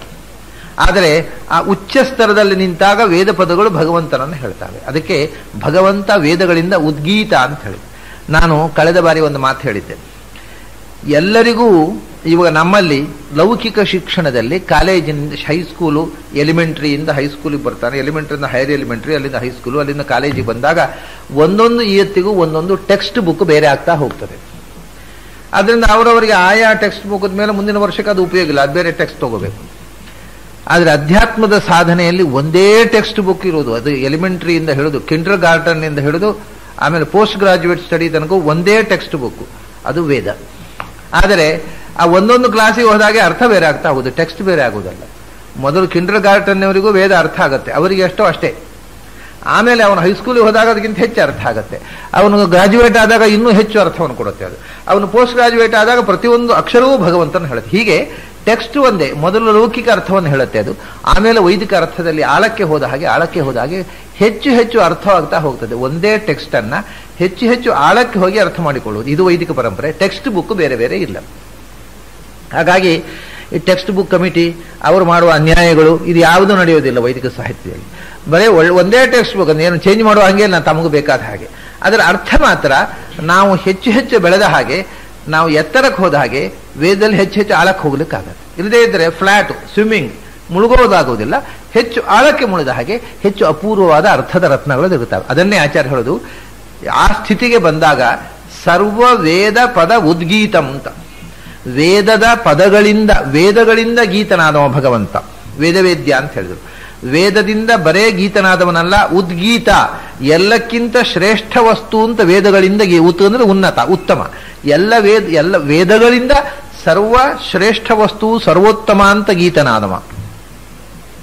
ವೇದದಿಂದ ಅಷ್ಟೇ ಅಲ್ಲ, ವೇದದ ಪದಗಳಿಂದಲೂ ಕೂಡ. ಅಂದ್ರೆ ವೇದದಲ್ಲಿ 2-3 ವಿಧದ ಕ್ರಮ ಇದೆ ಅರ್ಥ ಮಾಡುವಂಥದ್ದು. ವೇದದಲ್ಲಿಂತಲ್ಲ, ಎಲ್ಲ ಶಾಸ್ತ್ರದಲ್ಲಿ ಭಗವಂತ ಮೊದಲು ವೇದದ ಪ್ರಕರಣದಿಂದ ಭಗವಂತನನ್ನ ತಿಳಿಯುವುದು. ಈಗ ಉದಾಹರಣೆ ಹೇಳ್ತೇನೆ ನಾನು. ಇಡೀ ವೇದ ಯಜುರ್ವೇದದಲ್ಲಿ ಒಂದು ಪ್ರಕರಣ ಇದೆ, ಅಶ್ವಮೇಧ ಕಾಂಡ ಅಂತ ಉದೇನು ತಿಳ್ಕೊಳ್ಳಿ. ಅದರಲ್ಲಿ ಅಶ್ವಮೇಧದ ಯಾಗದ ವಿವರಗಳನ್ನು ಹೇಳ್ತಾರೆ. ಈ ಮೊದಲು ಓದ್ತಕ್ಕಂಥ ವಿದ್ಯಾರ್ಥಿಗೆ ಅದರಲ್ಲಿ ಭಗವಂತ ಕಾಣೋದಿಲ್ಲ. ಮತ್ತೇನು ಕಾಣ್ತದೆ ಅಂದ್ರೆ ಅಶ್ವಮೇಧದ ಡಿಸ್ಕ್ರಿಪ್ಷನ್ ಸಿಗುತ್ತೆ. ಅಶ್ವಮೇಧ ಯಾಗ ಹೇಗೆ ಮಾಡಬೇಕು, ಅಥವಾ ರಾಜಸೂಯ, ಯಾವುದೋ ಒಂದು ಯಾಗದ ಪ್ರಕರಣ. ಯಾಕೆ ಯಜುರ್ವೇದ ಮೊದಲನೇ ವಾಕ್ಯವೇ ಇಷೇತ್ವೋರ್ಜೇತ್ವ ವಾಯವಸ್ಥೋ ವಾಯವಸ್ಥ ದೇವೋ ಸವಿತಾ ಪ್ರಾರ್ಪಯಿತು ಶ್ರೇಷ್ಠ ಮಾಯರ್ಮಣಾಪ್ಯಾಯುತ್ವಂ ಅಗ್ನಿಯಾ ದೇವಭಾಗ ಮುರ್ಜಸ್ವತಿ ಪಯಸ್ವತಿ ಪ್ರಜಾಪತಿ ಅನಮೀವ ಅಯಕ್ಷ್ಮಾ ಮಾವಸ್ತೇನ ಈಶಿತ ಮಾಘಶಂಸೋ ರುದ್ರಸ್ಯೇತಿ ಪರಿವೋ ವೃಣಕ್ತು ಧ್ರುವ ಅಸ್ಮಿನ್ ಗೋಪತೌ ಸ್ಯಾದ ಬಹ್ವೀ ಯಜಮಾನಸ್ಯ ಪಶೂನ್ ಬಾಹಿ. ಇಷ್ಟೇ ಅಲ್ಲಿರೋದು. ಹಸು ಹಟ್ಟಿ ಅವುಗಳನ್ನು ಮೇಯ್ಲಿಕ್ಕೆ ಬಿಡೋದು, ಆಮೇಲೆ ಸಂಜೆ ಕರೆಯುವುದು. ಆ ಕರುಗಳು ಹಸುವಿನ ಹಾಲು ತಿನ್ನದ ಹಾಗೆ ಜಾಗರ. ಸಂಜೆ ಹೊತ್ತು ಬೇಕಲ್ಲ ಮತ್ತೆ ಮೊಸರು ಮಾಡಲಿಕ್ಕೆ, ಅದನ್ನು ದೂರ ಕಟ್ಟೋದು. ಮನೆ ಹಟ್ಟಿ ತುಂಬ ಹಸು, ಮನೆ ತುಂಬ ಹಾಲು ಬೆಣ್ಣೆ. ಇಷ್ಟೇ ಇರೋದು ಈ ಮಂತ್ರದಲ್ಲಿ. ಇದು ಕಿಂಡರ್ ಗಾರ್ಟನ್ನ ಅರ್ಥ. ಆಮೇಲೆ ಇದು ಯಾಕೆ ಹೇಳ್ತಾರೆ ಅಂದರೆ, ಕಿಂಡರ್ ಗಾರ್ಟನ್ ಇಷ್ಟೇ ನೋಡಪ್ಪ, ಯಜ್ಞ ಮಾಡಬೇಕು. ಯಜ್ಞ ಮಾಡಿದ್ರಿಂದ ಯಜ್ಞಯಾಗಗಳಿಂದ ಭಗವಂತ ಪ್ರೀತನಾಗ್ತಾನೆ. ಅಲ್ಲಿಗೆ ಹೋಯ್ತು ಅರ್ಥ ಅಷ್ಟೇ. ಭಗವಂತ ಎಲ್ಲಿ ಬಂದ ಅಂದ್ರೆ ಈ ಯಜ್ಞಯಾಗನ ಯಾಕೆ ಮಾಡಬೇಕು ಅಂದ್ರೆ ಅದರಿಂದ ದೇವರು ಸಂತುಷ್ಟನಾಗ್ತಾನೆ. ದೇವರ ಪ್ರೀತಿಗಾಗಿ ಯಜ್ಞಯಾಗಾದಿಗಳನ್ನ ಮಾಡಬೇಕು. ಇದು ಇಡೀ ಪ್ರಕರಣ ಸಮನ್ವಯ. ಒಂದೊಂದು ವಾಕ್ಯದಲ್ಲಿ ಭಗವಂತ ಇಲ್ಲ, ಇಡೀ ಪ್ರಕರಣ ಭಗವಂತನ ಪ್ರೀತಿಗೋಸ್ಕರ ಯಜ್ಞವನ್ನ ಹೇಳುತ್ತೆ. ಅದರ ನಂತರ ಅವನು ಏನಾಗುತ್ತೆ ಅಂದ್ರೆ ಇಡೀ ಪ್ರಕರಣ ಅಷ್ಟೇ ಅಲ್ಲ, ಆ ಒಂದೊಂದು ಪ್ರಕರಣದ ಪ್ಯಾರಾಸ್, ಒಂದೊಂದು ಪ್ಯಾರಾವು ಭಗವಂತನನ್ನು ಹೇಳ್ತದೆ ಅನ್ನೋದು ಅನಂತರ ಗೊತ್ತಾಗಬೇಕು. ಒಂದೊಂದು ವಾಕ್ಯವೂ ಭಗವಂತನನ್ನು ಹೇಳುತ್ತೆ ಅಂತ ಆಮೇಲೆ ಗೊತ್ತಾಗಬೇಕು. ಒಂದೊಂದು ಶಬ್ದವೂ ಭಗವಂತನನ್ನು ಹೇಳುತ್ತೆ ಅಂತ ಆಮೇಲೆ ಗೊತ್ತಾಗಬೇಕು. ಒಂದೊಂದು ಶಬ್ದದ ಒಂದೊಂದು ಅಕ್ಷರವೂ ಭಗವಂತನ ಹೇಳುತ್ತೆ. ಇದು ಸರ್ವ ವೇದ ಪದೋದ್ಗೀತ ಅಂತ. ವೇದದ ಸರ್ವಮುಖದಿಂದಲೂ ಪದ, ಆ ವಾಕ್ಯ, ಪ್ರಕರಣ, ಅದರ ಪ್ಯಾರ, ಆ ಪ್ಯಾರಾದ ವಾಕ್ಯ, ವಾಕ್ಯದ ಪದ, ಪದದ ವರ್ಣ ಎಲ್ಲವೂ ಸರ್ವವೂ ಭಗವಂತನ ಗುಣವನ್ನು ಹೇಳುತ್ತೆ ಅಂತ ತಿಳಿಯುವುದು ಇದು ಕೊನೆಯ ಹಂತದಲ್ಲಿ ಬರತಕ್ಕಂಥದ್ದು. ಈಗ ಉದಾಹರಣೆಗೆ ಆಚಾರ್ಯರೇ ಇದಕ್ಕೊಂದು ಎಕ್ಸಾಂಪಲ್ ಕೊಡ್ತಾರೆ ಶಾಸ್ತ್ರದೀಗ. ವಸಂತೆ ವಸಂತೆ ಜ್ಯೋತಿಷ ಯಜೇತ ಒಂದು ಮಾತಿದೆ ಯಜುರ್ವೇದದಲ್ಲಿ. ವಸಂತ ಮಾಸದಲ್ಲಿ ಜ್ಯೋತಿಷ್ಠೋಮ ಯಾಗ ಮಾಡಬೇಕು ಅಂತ ಇದರ ಅರ್ಥ. ಪ್ರತಿ ವಸಂತ ಮಾಸದಲ್ಲಿಯೂ, ವಸಂತ ಋತುವಿನಲ್ಲಿಯೂ ಅಂದರೆ ಚೈತ್ರ ವೈಶಾಖದಲ್ಲಿ ವಸಂತೆ ವಸಂತೆ ಜ್ಯೋತಿಷ ಯಜೇತ. ವಸಂತ ಋತು ಬಂದಾಗೆಲ್ಲ ಜ್ಯೋತಿಷ್ಠೋಮ ಯಾಗ ಮಾಡಬೇಕು. ಅದು ಯಾಕೆ ಅಂದರೆ ಅದು ಭಗವಂತನೇ ಪ್ರೀತಿ ಆಗುತ್ತೆ ಅನ್ನೋದು ಆ ವಾಕ್ಯದ ಸಮನ್ವಯ ಆಯಿತು. ಆದರೆ ಆ ಶಬ್ದವನ್ನೇ ತಗೊಂಡ್ರೆ ವಸಂತೆ ವಸಂತೆ ಅಂದರೆ ವಸಂತ ಋತುವಿನಲ್ಲಿ ಇಂತ ಒಂದು ಅರ್ಥ ಆಗಿದ್ದರೆ, ಹೇ ವಸಂತೆ ಎಂದು ಭಗವಂತನ ಸಂಬೋಧನೆ ಆಗಿಬಿಡ್ತಿದೆ ಅದು. ಯಾಕೆಂದರೆ ಭಗವಂತನು ವಸಂತಿ. ವಸಂತಿ ಅಂದರೆ ವಸಂತಿಷ್ಟೇ ವಸನ್ನ ತತಃ, ಎಲ್ಲ ಕಡೆಯೂ ವಾಸವಾಗಿರುವವನು, ಎಲ್ಲರ ಹೃದಯದೊಳಗೂ ವಾಸವಾಗಿರುವವನು, ಎಲ್ಲೆಡೆಯೂ ತಿ ಅಂದರೆ ತತನಾಗಿರುವವನು, ಎಲ್ಲೆಡೆ ವ್ಯಾಪಿಸಿ ಎಲ್ಲರ ಹೃದಯದೊಳಗೆ ತುಂಬಿರುವವ ಅಂದರೆ ಅಂತರ್ಬಹಿ, ಎಲ್ಲರ ಒಳಗೂ ವಾಸ ಮಾಡಿ ಎಲ್ಲದರ ಒಳಗೂ ತುಂಬಿರುವವ ವಸಂತಿ. ಅಂದರೆ ಇದನ್ನೇ ನಾರಾಯಣ ಶಬ್ದ ಅರ್ಥ, ಅಂತರ್ಬಹಿಶ್ಚ ತತ್ ಸರ್ವಂ ವ್ಯಾಪ್ಯ ನಾರಾಯಣ ಸ್ಥಿತ. ಹೀಗೆ ವಸಂತಿ ಅನ್ನೋದು ಭಗವಂತನ ಹೆಸರಾಗಿ ಬಿಡುತ್ತೆ. ಇದನ್ನ ತಿಳಿದವರೇ ಈ ನಮ್ಮಲ್ಲಿ ಇದನ್ನು ಹೆಸರಿಡ್ತಾರೆ. ಹೆಣ್ಮಕ್ಳಿಗೆ ವಸಂತಿ ಅಂತ ಹೆಸರಿಡ್ತಾರೆ, ಹೆಣ್ಮಕ್ಳಿಗೆ ಜಯಂತಿ ಅಂತ ಹೆಸರಿಡ್ತಾರೆ. ಸಂಸ್ಕೃತದ ಪ್ರಕಾರ ಅದಕ್ಕೆ ಈ ರೀತಿಯ ವೈದಿಕವಾದಂತಹ ಒಂದು ಅನುಸಂಧಾನ ಇಲ್ಲದೆ ಇದ್ದರೆ ಅದಕ್ಕೆ ವಿಶೇಷವಾದ ಅರ್ಥ ಇಲ್ಲ. ವಸಂತಿ ಅಂದರೆ, ವಸಂತಿ ಅನ್ನತಕ್ಕಂತಹ ಶಬ್ದ, ವಸಂತಿ ಅಂದ್ರೆ ಏನು ಗೊತ್ತಾ? ಈ ಹೆಸರಿಡ್ತಾರೆ. ವಸಂತಿ ಅಂದರೆ ವಾಸ ಮಾಡುವವಳು ಅಂತ. ಬರೇ ನೀವು ಲೆಕ್ಸಿಕನ್ ಮೀನಿಂಗ್ ಏನಂದ್ರೆ ವಾಸ ಮಾಡುವವಳು ಅಂತ. ಅದು ಏನು ಹೆಸರದು? ವಾಸ ಮಾಡುವವಳು ಅಂದ್ರೆ ಏನು? ಮತ್ತು ವಾಸ ಮಾಡದೆ ಏನು ಮಾಡ್ತಾಳೆ? ಬದುಕಿರೋರು ಎಲ್ಲರೂ ವಾಸ ಮಾಡಲೇಬೇಕು, ಜೀವಂತವಾಗಿರೋರು. ಆದರೆ ಇದು ಭಗವಂತನ ಒಂದು ನಾಮ ಅಂತ ಆದಾಗ ಅದಕ್ಕೊಂದು ವಿಶೇಷ ಶಕ್ತಿ. ಹಾಗೆ ದೇವರ ಹೆಸರನ್ನು ಮಕ್ಕಳಿಗೆ ಇಡ್ತೇವೆ ನಾವು. ವಸಂತಿ ಅನ್ನೋದು ಭಗವಂತನ ನಾಮವಾಗಿ ಅದು ವಸಂತ ಋತುವನ್ನು ಹೇಳುವಂಥದ್ದು ಬಿಟ್ಟು ವಸಂತ ಹೋಗಿ ವಸಂತಿಯಾಗಿ ಬಿಡ್ತದೆ. ಹಾಗೆ ಒಂದೊಂದು ಶಬ್ದವೂ ಕೂಡ ಎಟಿಮಾಲಜಿಯಿಂದ, ಆ ನಿರ್ವಚನದಿಂದ ಬೇರೆ ಅರ್ಥದಲ್ಲಿ ನಿಂತು ಅದು ಭಗವಂತನನ್ನೇ ಹೇಳುವ ಸ್ಥಿತಿ. ಅದು ಸರ್ವವೇದ ಪದೋದ್ಗೀತ. ಯಾವ ಶಬ್ದವನ್ನು ಬೇಕಾದರೆ ಹೇಳಿ, ಯಾವ ಧ್ವನಿಯನ್ನು ಬೇಕಾದರೆ ಕೇಳೋಣ, ಯಾವ ನಾದವನ್ನು ಬೇಕಾದರೆ ಕೇಳೋಣ, ಅದರಲ್ಲಿ ಭಗವಂತ ಸರ್ವೇ ಘೋಷಾಃ ಸರ್ವೇ ವೇದಾಃ ಸರ್ವಾಃ ಋಚಃ ಏಕೈವ ವ್ಯಾಹೃತಿ ಪ್ರಾಣ ಏವ ಪ್ರಾಣರುಚ ಇತ್ಯೇವ ವಿದ್ಯಾತ್ ಅಂತ ಐತರೇಯ ಉಪನಿಷತ್ತು. ಸರ್ವೇ ಘೋಷಾಃ, ಪ್ರಪಂಚದಲ್ಲಿರತಕ್ಕ ಎಲ್ಲಾ ಶಬ್ದವು ಅಂದರೆ ಪ್ರಾಣಿಗಳ ಶಬ್ದ, ಪ್ರಕೃತಿಯ ಎಲ್ಲ ನಾದಗಳು, ಗಾಳಿಯ ಶಬ್ದ ಇರಬಹುದು, ನೀರಿನ ಸದ್ದು, ನೀರು ಹರಿದು ಬರುವ ಸದ್ದಿರಬಹುದು, ಗಾಳಿ ಬೀಸುವ ಸದ್ದಿರಬಹುದು, ಬೆಂಕಿ ಉರಿಯುವ ಸದ್ದಿರಬಹುದು, ಅಥವಾ ಮಣ್ಣು ಕುಸಿಯುವ ಸದ್ದಿರಬಹುದು, ಅಥವಾ ಈ ಪ್ರಪಂಚದಲ್ಲಿರತಕ್ಕ ಎಲ್ಲ ಪ್ರಾಣಿ ಪಕ್ಷಿಗಳ ಉಲಿತ, ಕೂಗು, ಅವುಗಳ ಕಿರಿಚಾಟ ಇರಬಹುದು, ಎಲ್ಲ ಘೋಷಗಳು. ಮತ್ತು ಪ್ರಪಂಚದ ಯಾವ ಯಾವ ಮೂಲೆಯಲ್ಲಿ ಯಾವ ಯಾವ ಮನುಷ್ಯರು ಯಾವ ಯಾವ ಭಾಷೆಯನ್ನು ಆಡ್ತಾರೋ ಆ ಎಲ್ಲ ಭಾಷೆಯ ಶಬ್ದ ಇರಬಹುದು. ಅದನ್ನು ವೇದ ಪದ ಅಂದರೆ ಅದು ಹೌದು. ಏನಂದ್ರೆ ವೇದ ಪದ ಅಂದ್ರೆ ಏನು ಗೊತ್ತಾ? ಈಗ ಮೊದಲನೇದು ನಾನು ಹೇಳಿದೆ ಸರ್ವ ಪದಗಳು, ನಾದಗಳು. ಅದು ಬಿಟ್ಟರೆ ವೇದ ಪದಗಳು ಅಂದರೆ ಯಾವ ಶಬ್ದ ನಮಗೆ ಅರ್ಥವನ್ನು ವೇದಯತಿ ತಿಳಿಸುತ್ತೋ ಅದು ವೇದ ಪದ. ಆಚಾರ್ಯರು ಈ ರೀತಿಯಾಗಿ ಒಂದು ವಿಶಿಷ್ಟವಾದ ಅರ್ಥವನ್ನು ಬಳಸ್ತಾರೆ ನೋಡಿ. ನಮಗೆ ಅರ್ಥವನ್ನು ಬೋಧಿಸ್ತಕ್ಕಂಥ ಪದ ವೇದ ಅಂದರೆ ವೇದಯತಿ, ತಿಳಿಸುವಂಥದ್ದು, ಅರ್ಥದ ಬೋಧನೆಯನ್ನು ಉಂಟು ಮಾಡತಕ್ಕ ಪದ. ಯಾವ ಭಾಷೆಯದ್ದು ಆಗಬಹುದು. ಅದನ್ನ ಇಂಗ್ಲಿಷು ಅನ್ನುವುದು ಒಂದು ವೇದ ಪದ ಆಗಿಬಿಡುತ್ತೆ ಈ ಅರ್ಥದಲ್ಲಿ, ನಿರ್ವಚನದಲ್ಲಿ. ಅರ್ಥದ ವೇದನೆ, ಅರ್ಥದ ಅವಗಮ, ನಮಗೆ ಅರ್ಥವನ್ನ ಕಮ್ಯುನಿಕೇಟ್ ಮಾಡತಕ್ಕಂಥ ವರ್ಡ್ಸ್ ಅಂತ. ಪ್ರಾಣಿಗಳ ಸೌಂಡ್ಸ್ ಏನಿವೆ, ಅವು ಕೂಗುವಂತಹ ಕಿರಿಚಾಟಗಳು, ಉಲಿತಗಳು, ಅವು ವೇದ ಪದಗಳು. ಯಾಕಂದ್ರೆ ಅವು ಒಂದು ವಿಶಿಷ್ಟವಾದ ಅರ್ಥವನ್ನು ಬೋಧಿಸುವ ಪದಗಳಾಗಿ ನಮಗೆ ಕೇಳಿಸಲಿಲ್ಲ. ಒಂದು ಸದ್ದು ಅಷ್ಟೇ, ಒಂದು ಸೌಂಡು. ಇವು ಹಾಗಲ್ಲ, ಇದರಲ್ಲಿ ವರ್ಡ್ಸ್, ಶಬ್ದಗಳಿವೆ ಮತ್ತು ಅವು ಅರ್ಥಗಳನ್ನು ಕಮ್ಯುನಿಕೇಟ್ ಮಾಡ್ತವೆ. ಆದ್ದರಿಂದ ವೇದ ಪದಗಳು ಅಂದರೆ ಎಲ್ಲ ಅರ್ಥಗಳನ್ನು ಬೋಧಿಸುವ ಶಬ್ದಗಳು. ಪ್ರಪಂಚದ ಯಾವ ಭಾಷೆಯ ಯಾವ ಪದಗಳು ಆಗಬಹುದು, ಅವು ವೇದ ಪದಗಳಾಯ್ತು. ಈಗ ವೇದಗಳಿಗೂ ವೇದ ಅಂತ ಯಾಕೆ ಹೆಸರು? ಭಗವಂತನನ್ನು ತಿಳಿಸುವವು ಅಂತ. ವೇದ ಅಂದ್ರೆ ತಿಳಿಸುವಂಥದ್ದು. ಈಗ ಏನಾಯ್ತು ಅಂದ್ರೆ ಪ್ರಪಂಚದ ಎಲ್ಲ ಭಾಷೆ ಎಲ್ಲ ಶಬ್ದಗಳು ಕೂಡ ಭಗವಂತನನ್ನು ತಿಳಿಸುವ ಪದಗಳಾಗಿಬಿಡ್ತವೆ. ಯಾವ ಶಬ್ದವೇ ಕೇಳಲಿ, ಆ ಶಬ್ದವನ್ನು ಕೇಳಿದಾಗ ಅವನಿಗೆ ಅದು ಭಗವಂತನ ಅರಿವೇ ಬರಬೇಕು, ಆ ಶಬ್ದದ ಅರ್ಥ ಭಗವಂತನಾಗಿ ಕಾಣಬೇಕು. ಅದು ಒಂದು ಸ್ಥಿತಿ. ಅದನ್ನೇ ಸರ್ವ ವೇದ ಪದ. ಮೊದಲು ವೇದ ಅಂದ್ರೆ ಋಗ್ವೇದ, ಸರ್ವಾಹ ರುಚಃ ಅಂತ ಹೇಳಿದ್ರು. ಆಮೇಲೆ ಸರ್ವೇ ವೇದಾಹ, ಸಮಸ್ತ ವೇದಗಳು. ಅಷ್ಟೇ ಅಲ್ಲ, ಸಮಸ್ತ ವೈದಿಕ ವಾಂಗ್ಮಯ. ಅಷ್ಟೇ ಅಲ್ಲ, ಪ್ರಪಂಚದ ಸಮಸ್ತ ಭಾಷೆಗಳು. ಇದೆಲ್ಲವೂ ವೇದ ಪದಗಳಾಗಿ ಅಂತ. ಅದನ್ನೇ ಸರ್ವ ಅಂದರು. ನಮಗೆ ಅರ್ಥವನ್ನ ಬೋಧಿಸುವ ಎಷ್ಟೆಷ್ಟು ಪದಗಳು ಪ್ರಪಂಚದಲ್ಲಿ ಯಾವ ಯಾವ ಭಾಷೆಯಲ್ಲಿವೆ ಅದೆಲ್ಲವೂ ಭಗವಂತನನ್ನು ಹೇಳುತ್ತೆ. ಅದು ಹೇಗೆ ಹೇಳುತ್ತೆ ಅನ್ನುವುದನ್ನು ನಾನು ಹಿಂದೆ ಬಹಳ ಬಾರಿ ವಿವರಿಸಿದ್ದೆ. ಒಂದು ಎಟಿಮಾಲಜಿಯಿಂದ. ಎಟಿಮಾಲಜಿಗೆ ಹೋಗದೇ ಇದ್ರೂ ಕೂಡ ನಾವು ಯಾವುದೇ ಒಂದು ಶಬ್ದ ಆ ವಸ್ತುವಿನ ಒಳಗಿರತಕ್ಕಂಥ ಸಾರವನ್ನು ಹೇಳುವಂಥದ್ದು, ವಸ್ತುವಿನ ಹೊರಗಿನ ರೂಪವನ್ನು ಹೇಳುವುದಲ್ಲ ಯಾವ ಶಬ್ದ ಆದರೂ. ನಾನು ಹಿಂದೆ ಅದನ್ನು ವಿವರಿಸಿದ್ದೆ. ತೆಂಗಿನಕಾಯಿ ಅಂತ ನಾವು ಹೇಳಿದರೆ ಮೊದಲು ನಮ್ಮ ತೆಂಗಿನಕಾಯಿ ಅಂತ ತೋರಿಸುವುದು ಅದರ ಹೊರಗಣ ಸಿಪ್ಪೆಯನ್ನು. ಆದರೆ ಸಿಪ್ಪೆ ತೆಂಗಿನಕಾಯಿ ಅಲ್ಲ, ಅದನ್ನು ತೆಗೆದು ಬಿಸಾಡಿ ಬಿಟ್ರೆ ಆಮೇಲೆ ಅದು ತೆಂಗಿನಕಾಯಿ ಅಲ್ಲ ಇದು ಅಂತೇವೆ. ಅದು ತೆಂಗಿನಕಾಯಿಯ ಸಿಪ್ಪೆ. ಆಮೇಲೆ ಇದು ಅನ್ನೋದು ಮತ್ತೆ ತೆಂಗಿನಕಾಯಿಯ ಗೆರಟೆಯಲ್ಲಿ ಇರುವುದು.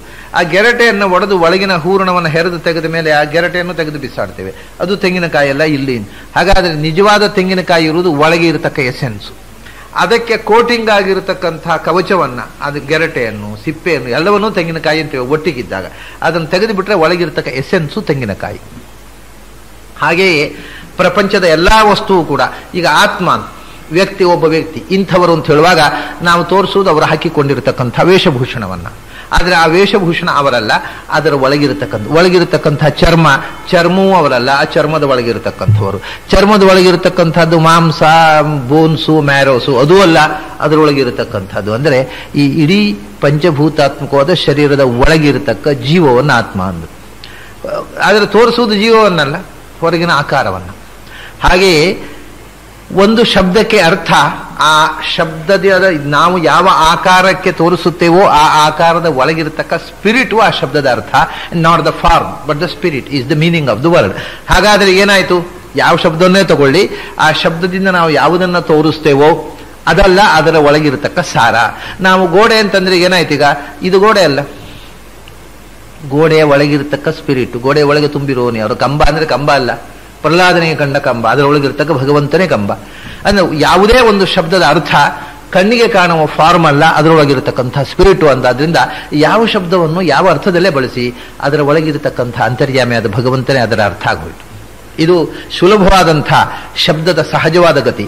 ಆಮೇಲೆ ಅದರ ನಿರ್ವಚನದಿಂದ ಭಗವಂತನ ಗುಣಾನುಸಂಧಾನ. ಹೀಗೆ ಸರ್ವವೇದ ಪದೋದ್ಗೀತಂ, ಪ್ರಪಂಚದಲ್ಲಿ ಯಾವ ಯಾವುದು ನಮಗೆ ಅರ್ಥವನ್ನು ತಿಳಿಸುವ ಪದಗಳಿವೆ, ವೇದಕ ಅಂದ್ರೆ ಅರ್ಥ ತಿಳಿಸುವ, ಬೋಧಕವಾದ ಪದಗಳು ಯಾವ ಭಾಷೆಯಲ್ಲೇ ಇರಲಿ, ಆ ಎಲ್ಲ ಭಾಷೆಗಳ ಎಲ್ಲ ಶಬ್ದಗಳಿಂದಲೂ ಕೂಡ ಉದ್ಗೀತ, ಉತ್ತಮ ಅಂತ ಸ್ತುತನಾದವ ಭಗವಂತ. ಹಿಂದೆ ಬ್ರಹ್ಮೇಂದ್ರಾದ್ಯ ಅಭಿವಂದಿತಂ ಅಂದಿದ್ರು. ಬ್ರಹ್ಮೇಂದ್ರಾದಿಗಳಿಂದ ಅಭಿವಂದಿತವಾಗಿರತಕ್ಕಂಥ ಇನ್ನೊಂದು ತತ್ವ ಇದೆ, ಶ್ರೀತತ್ವ. ಅದಕ್ಕೆ ಶ್ರೀತತ್ವಕ್ಕೆ ಕೂಡ ಉತ್ತಮವಾದದ್ದು ಅಂತ ಇಂದಿರಾಧಾರಂ.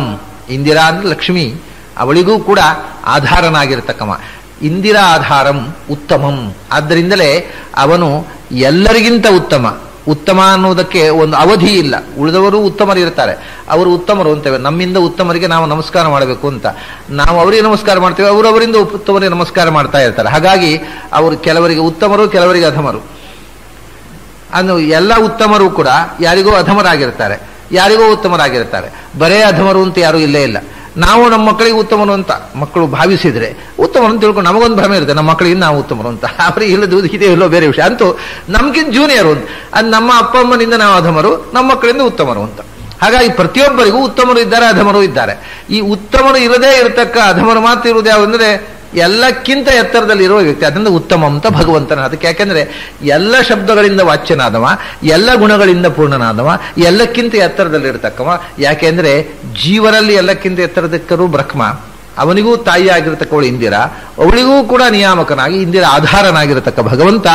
ಅವನಿಗಿಂತ ಉತ್ತಮವಾದ ವಸ್ತು ಇನ್ನೊಂದಿರೋದು ಸಾಧ್ಯ ಇಲ್ಲ. ಹೀಗೆ ಇಂದಿರಾಧಾರಮುತ್ತಮಂ ಆನಂದಸ್ಯ ಪದಂ ವಂದೇ ಬ್ರಹ್ಮೇಂದ್ರಾದ್ಯಭಿವಂದಿತಂ. ಸರ್ವದೇವಾದಿದೇವಸ್ಯ ವಿದಾರಿತ ಮಹತ್ತಮಃ ಆನಂದಸ್ಯ ಪದಂ ವಂದೇ ಬ್ರಹ್ಮೇಂದ್ರಾದ್ಯಭಿವಂದಿತಂ. ಅದು ಎಂಥ ಸ್ವರೂಪ ಭಗವಂತನದ್ದು, ಯಾಕೆ ಅದು ಉತ್ತಮ ಅಂತ ಅನ್ನೋದಕ್ಕೆ ಇಲ್ಲೊಂದು ಕಾರಣ ಹೇಳ್ತಾರೆ. ವಿದಾರಿತ ಮಹತ್ತಮಃ ಆನಂದಸ್ಯ ಪದಂ ವಂದೇ ಬ್ರಹ್ಮೇಂದ್ರಾದ್ಯಭಿವಂದಿತಂ. ಅದು ವಿದಾರಿತ ಮಹತ್ತಮಃ ಅಂತ. ಈ ತಮಸ್ಸು ಅನ್ನತಕ್ಕಂಥದ್ದು ಪ್ರಪಂಚದಲ್ಲಿ ತುಂಬಿರತಕ್ಕಂಥ ಮಹಾಶಕ್ತಿ. ಅದು ಕೆಟ್ಟ ಶಕ್ತಿ ಆದರೂ ಅದರ ಶಕ್ತಿ ಮಹತ್ತಾದ್ದು. ಯಾಕೆ ಅಂದರೆ ಅದನ್ನು ಮೀರುವುದೇ ಸಾಧ್ಯ ಇಲ್ಲ. ತಮಸ್ಸು, ಸತ್ವ, ರಜಸ್ಸು, ತಮಸ್ಸು, ಈ ಮೂರರಲ್ಲಿ ತಮಸ್ಸಿನ ಪ್ರಭಾವ ಬಹಳ ದೊಡ್ಡದು. ಅದಕ್ಕೋಸ್ಕರನೇ ಒಂದು ಕಥೆ ಇದೆ, ಪುರಾಣದಲ್ಲಿ ಒಂದು ಕಥೆ ಇದೆ. ಆ ಕಥೆಯನ್ನು ನೀವು ಕೇಳಿರಬಹುದು. ಅದರ ಅರ್ಥ ಗೊತ್ತಿಲ್ಲದೆ ಬಹಳ ಜನ ಹೇಳ್ತಾರೆ. ಲಿಂಗ ಮೂಲಾನ್ವೇಷಣ ಅಂತ. ಬ್ರಹ್ಮನ ಹತ್ರ ಮತ್ತು ವಿಷ್ಣುವಿನ ಹತ್ರ ಶಿವ ಹೇಳಿದಂತೆ, ನನ್ನ ಲಿಂಗದ ತುದಿ ಬುಡ ಹುಡುಕಿಕೊಂಡು ಬನ್ನಿ ಸಾಧ್ಯ ಇದ್ದರೆ ಅಂತ. ಅದಕ್ಕೆ ವಿಷ್ಣು ವರಾಹ ರೂಪ ತೊಟ್ಟು ಅಡಿಗೆ ಹೋದ. ಎಲ್ಲಿ ಹೋದರೂ ಬುಡ ಸಿಗಲಿಲ್ಲ. ಆಮೇಲೆ ಬ್ರಹ್ಮ ಹಂಸದ ಮೇಲೆ ಕೂತು ಮೇಲಕ್ಕೆ ಹೋದ. ಶಿವನ ತುದಿಯೂ ಸಿಗಲಿಲ್ಲ, ಶಿವನ ಬುಡವೂ ಸಿಗಲಿಲ್ಲ. ಕಡೆಗೆ ಶಿವನ ತುದಿ ಬುಡ ಗೊತ್ತಾಗದೆ ವಿಷ್ಣು ಮತ್ತು ಬ್ರಹ್ಮ ಗಾಬರಿಯಾಗಿ ಶಿವನಿಗೆ ಶರಣಾದರು ಅಂತ ಒಂದು ಕಥೆ ಇದೆ. ಈ ಕಥೆ ಅರ್ಥ ಆಗದೆ ಇದ್ದರೆ ಶೈವರಿಗೆ ಬಹಳ ಖುಷಿ ಆಗತ್ತೆ, ಅರ್ಥ ಆದರೆ ವೈಷ್ಣವರಿಗೆ ಬಹಳ ಖುಷಿ ಆಗುತ್ತೆ ಅಂತ. ಅರ್ಥ ಕಥೆ ಒಬ್ಬೊಬ್ಬರು ಒಂದು, ಯಾಕೆ ಹೇಳಿದ್ರೆ ಈ ಕಥೆ ಅರ್ಥ ಆಗದೆ ಇರುವಾಗ ಒಂಥರ ಖುಷಿ ಕೊಡೋದು, ಅರ್ಥ ಆಗದೆ ಒಂಥರ ಖುಷಿ ಕೊಡೋದು. ಇದು ಏನು ಹೀಗಂದ್ರೆ ಅಂತ ಅನ್ನೋದು ಗೊತ್ತಾದರೆ ಅಲ್ಲಿ ಯಾವುದೇ ದೇವತೆಗಳ ಹೋರಾಟವನ್ನು ಜಗಳವನ್ನು ಅದು ಹೇಳುವುದಲ್ಲ. ಅಲ್ಲಿ ಮೂರು ಗುಣಗಳನ್ನು ಹೇಳಲಿಕ್ಕೋಸ್ಕರ ಅವರು ಹೀಗೆ ಒಂದು ಸಂಕೇತ ಮಾಡ್ತಾರೆ. ಶಿವ, ವಿಷ್ಣು, ಬ್ರಹ್ಮ. ನಮಗೆ ಗೊತ್ತಿದೆ ಸತ್ವ, ರಜಸ್ಸು, ತಮಸ್ಸು. ವಿಷ್ಣು ಅಂದರೆ ಸತ್ವಗುಣದ ಸಂಕೇತ, ಅದು.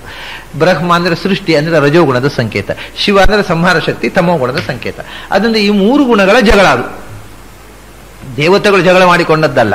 ಈ ಮೂರು ಗುಣಗಳನ್ನು ಅವರು ಪ್ರತಿನಿಧಿಯಾಗಿ ದೇವತೆಗಳ ಹೆಸರು ಹೇಳ್ತಾರೆ. ಶಿವ, ವಿಷ್ಣು, ಬ್ರಹ್ಮ ಜಗಳ ಮಾಡಿಕೊಂಡ್ರು ಅಂತ.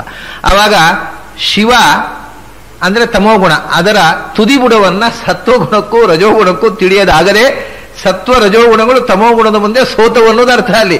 ಅರ್ಥಾತ್ ಮನುಷ್ಯ ತನ್ನ ಸಹಜ ಜೀವನದಲ್ಲಿ ಸತ್ವ ರಜೋಗುಣಗಳಿಗೆ ಸೋಲು ಆಗುವಂತೆ ಮಾಡಿ ತಮೋಗುಣಕ್ಕೆ ಗೆಲುವಾಗುವಂತೆ ವರ್ತಿಸ್ತಾನೆ. ನಮ್ಮ ಜೀವನದ ಒಂದು ಚಿತ್ರಣ ಅದು, ಹೊರತು ದೇವತೆಗಳ ಜೀವನದ ಚಿತ್ರಣ ಅಲ್ಲ ಅದು.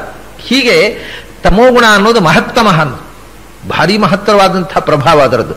ಅದರ ಪ್ರಭಾವದಿಂದ ಪಾರಾಗುವುದು ಸಾಮಾನ್ಯವಾಗಿ ಯಾರಿಂದಲೂ ಸಾಧ್ಯ ಇಲ್ಲ. ಅದು ಎಷ್ಟು ಮಹತ್ತರವಾದ್ದು ಅಂತಂದ್ರೆ ಶಾಸ್ತ್ರಕಾರರು ಹೇಳ್ತಾರೆ, ಅಪರೋಕ್ಷ ಜ್ಞಾನಿಗಳು ಕೂಡ ತಮೋಗುಣಕ್ಕೆ ಒಳಗಾಗ್ಬಿಡ್ತಾರೆ. ಉಳಿದವರು ಬಾಡೇನು ಭಗವಂತನನ್ನ ಸಾಕ್ಷಾತ್ಕರಿಸಿಕೊಂಡು ಅವರು ತ್ರಿಗುಣಗಳನ್ನು ಮೀರಿ ನಿಂತವರು ಕೂಡ ಯಾವುದೋ ಒಂದು ಕ್ಷಣದಲ್ಲಿ ತಮೋಗುಣಕ್ಕೆ ಒಳಗಾದರು ಅಂದ್ರೆ ಭಗವಂತನ ವಿರೋಧಿಸಿಬಿಡ್ತಾರೆ. ಅವರು ದೇವರನ್ನು ದ್ವೇಷಿಸುವುದು ಸಾಧ್ಯ ಉಂಟು. ಹಾಗಾಗಿ ಈ ಅಪರೋಕ್ಷ ಜ್ಞಾನಿಗಳು ಕೂಡ ಅದರಿಂದ ಪೂರ್ತಿ ಬಾರಾಗುವುದು ಸಾಧ್ಯ ಇಲ್ಲ. ಅಷ್ಟು ಭಯಾನಕವಾದ ಫೋರ್ಸು ತಮೋಗುಣ. ಆದ್ದರಿಂದ ಅದನ್ನು ಮಹತ್ತಮಃ ಅಂತ, ಮಹತ್ತಮಃ ಅಂದರೆ ಮಹತ್ತರವಾದ ತಮಸ್ಸು ಅಂತದ್ದರ್ಥ.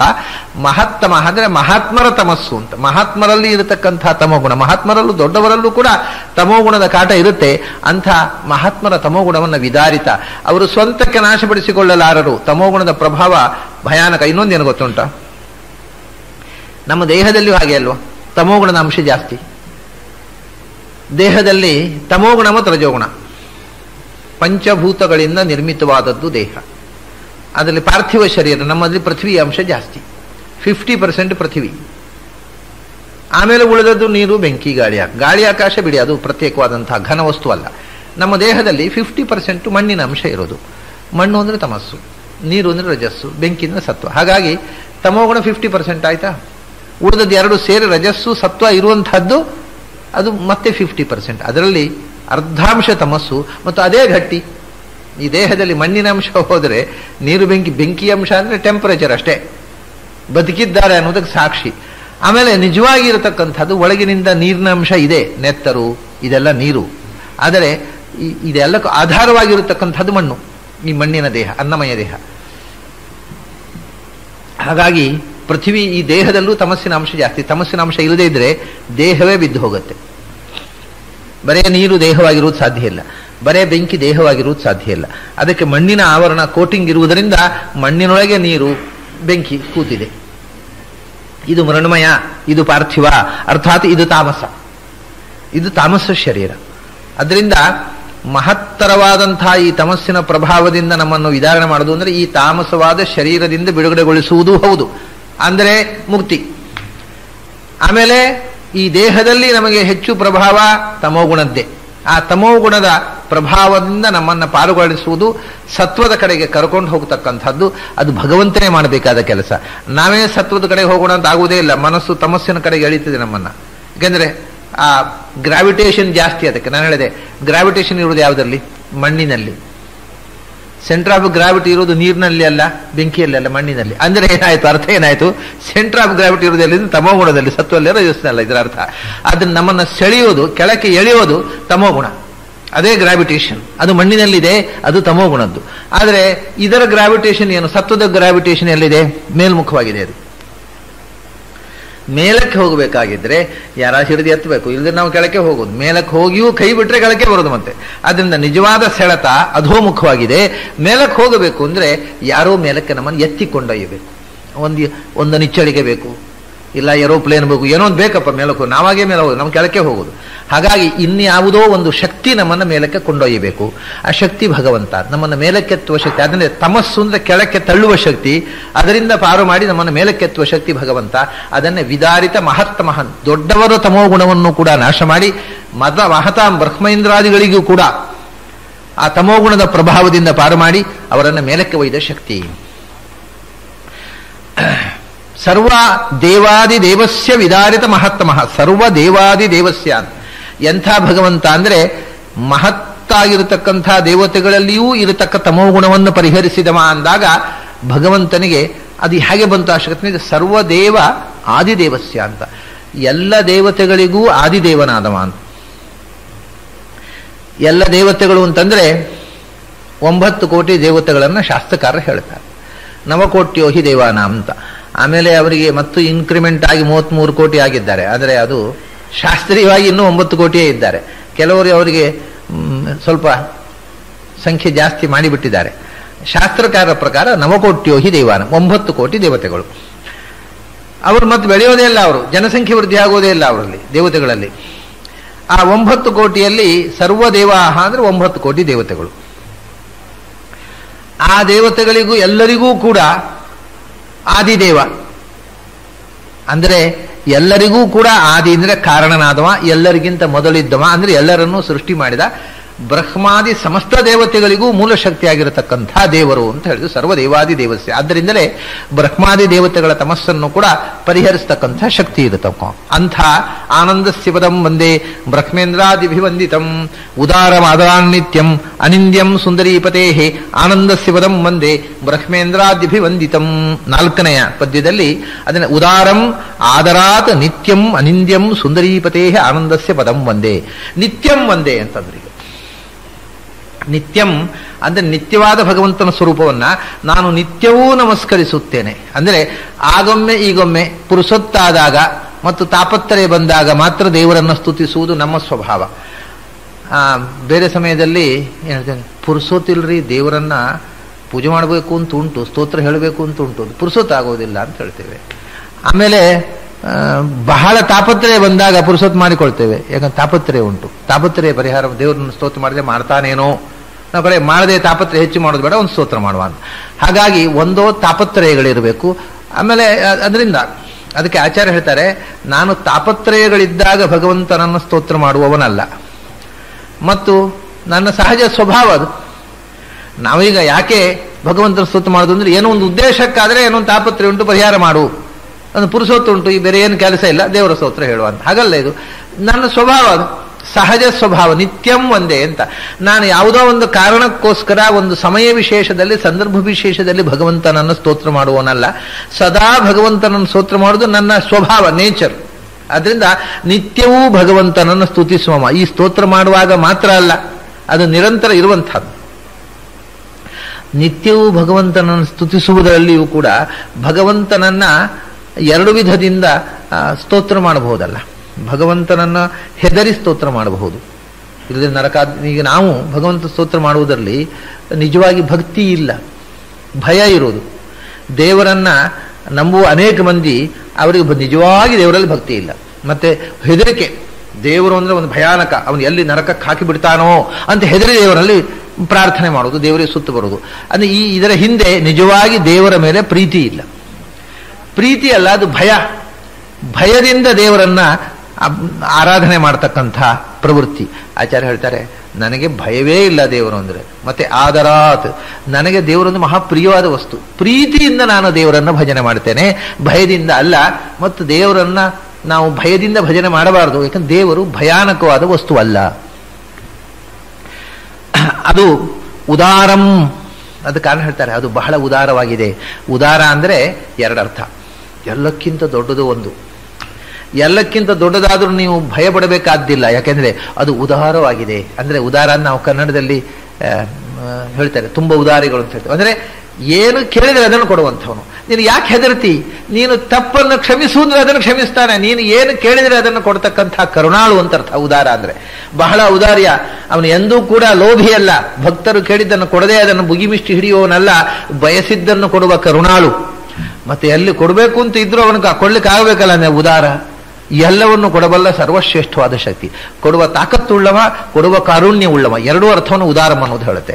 ಅಂಥ ಭಗವಂತನನ್ನ, ಸಮಸ್ತ ಅಭೀಷ್ಟವನ್ನು ಕೊಡಬಲ್ಲ ಭಗವಂತನನ್ನ ಪ್ರೀತಿಸುವುದು ಬಿಟ್ಟು ಹೆದರ್ತಿರಲ್ಲ. ಯಾಕೆ ಹೆದರ್ತೀರಿ ಅಂತ ಕೇಳ್ತಾರೆ ಆಚಾರ್ಯರು. ಅದರಿಂದ ಉದಾರಂ ಆದರಾತ್ ನಿತ್ಯಂ ಅನಿಂದ್ಯಂ, ಅದು ಹಿಂದೆ ನಾನು ಅಜರಂ ಅನ್ನೋದನ್ನೇ ಇಲ್ಲಿ ವಿವರಿಸ್ತಾ ನೋಡಿ. ಯಾರೋ ಯಾವ ಕಾರಣಕ್ಕೂ ನಿಂದಿಸಬೇಕಾದಂಥ ದೋಷಗಳಿಲ್ಲದಂಥ ನಿರ್ದಿಷ್ಟವಾದ ಸ್ವರೂಪ ಅದು.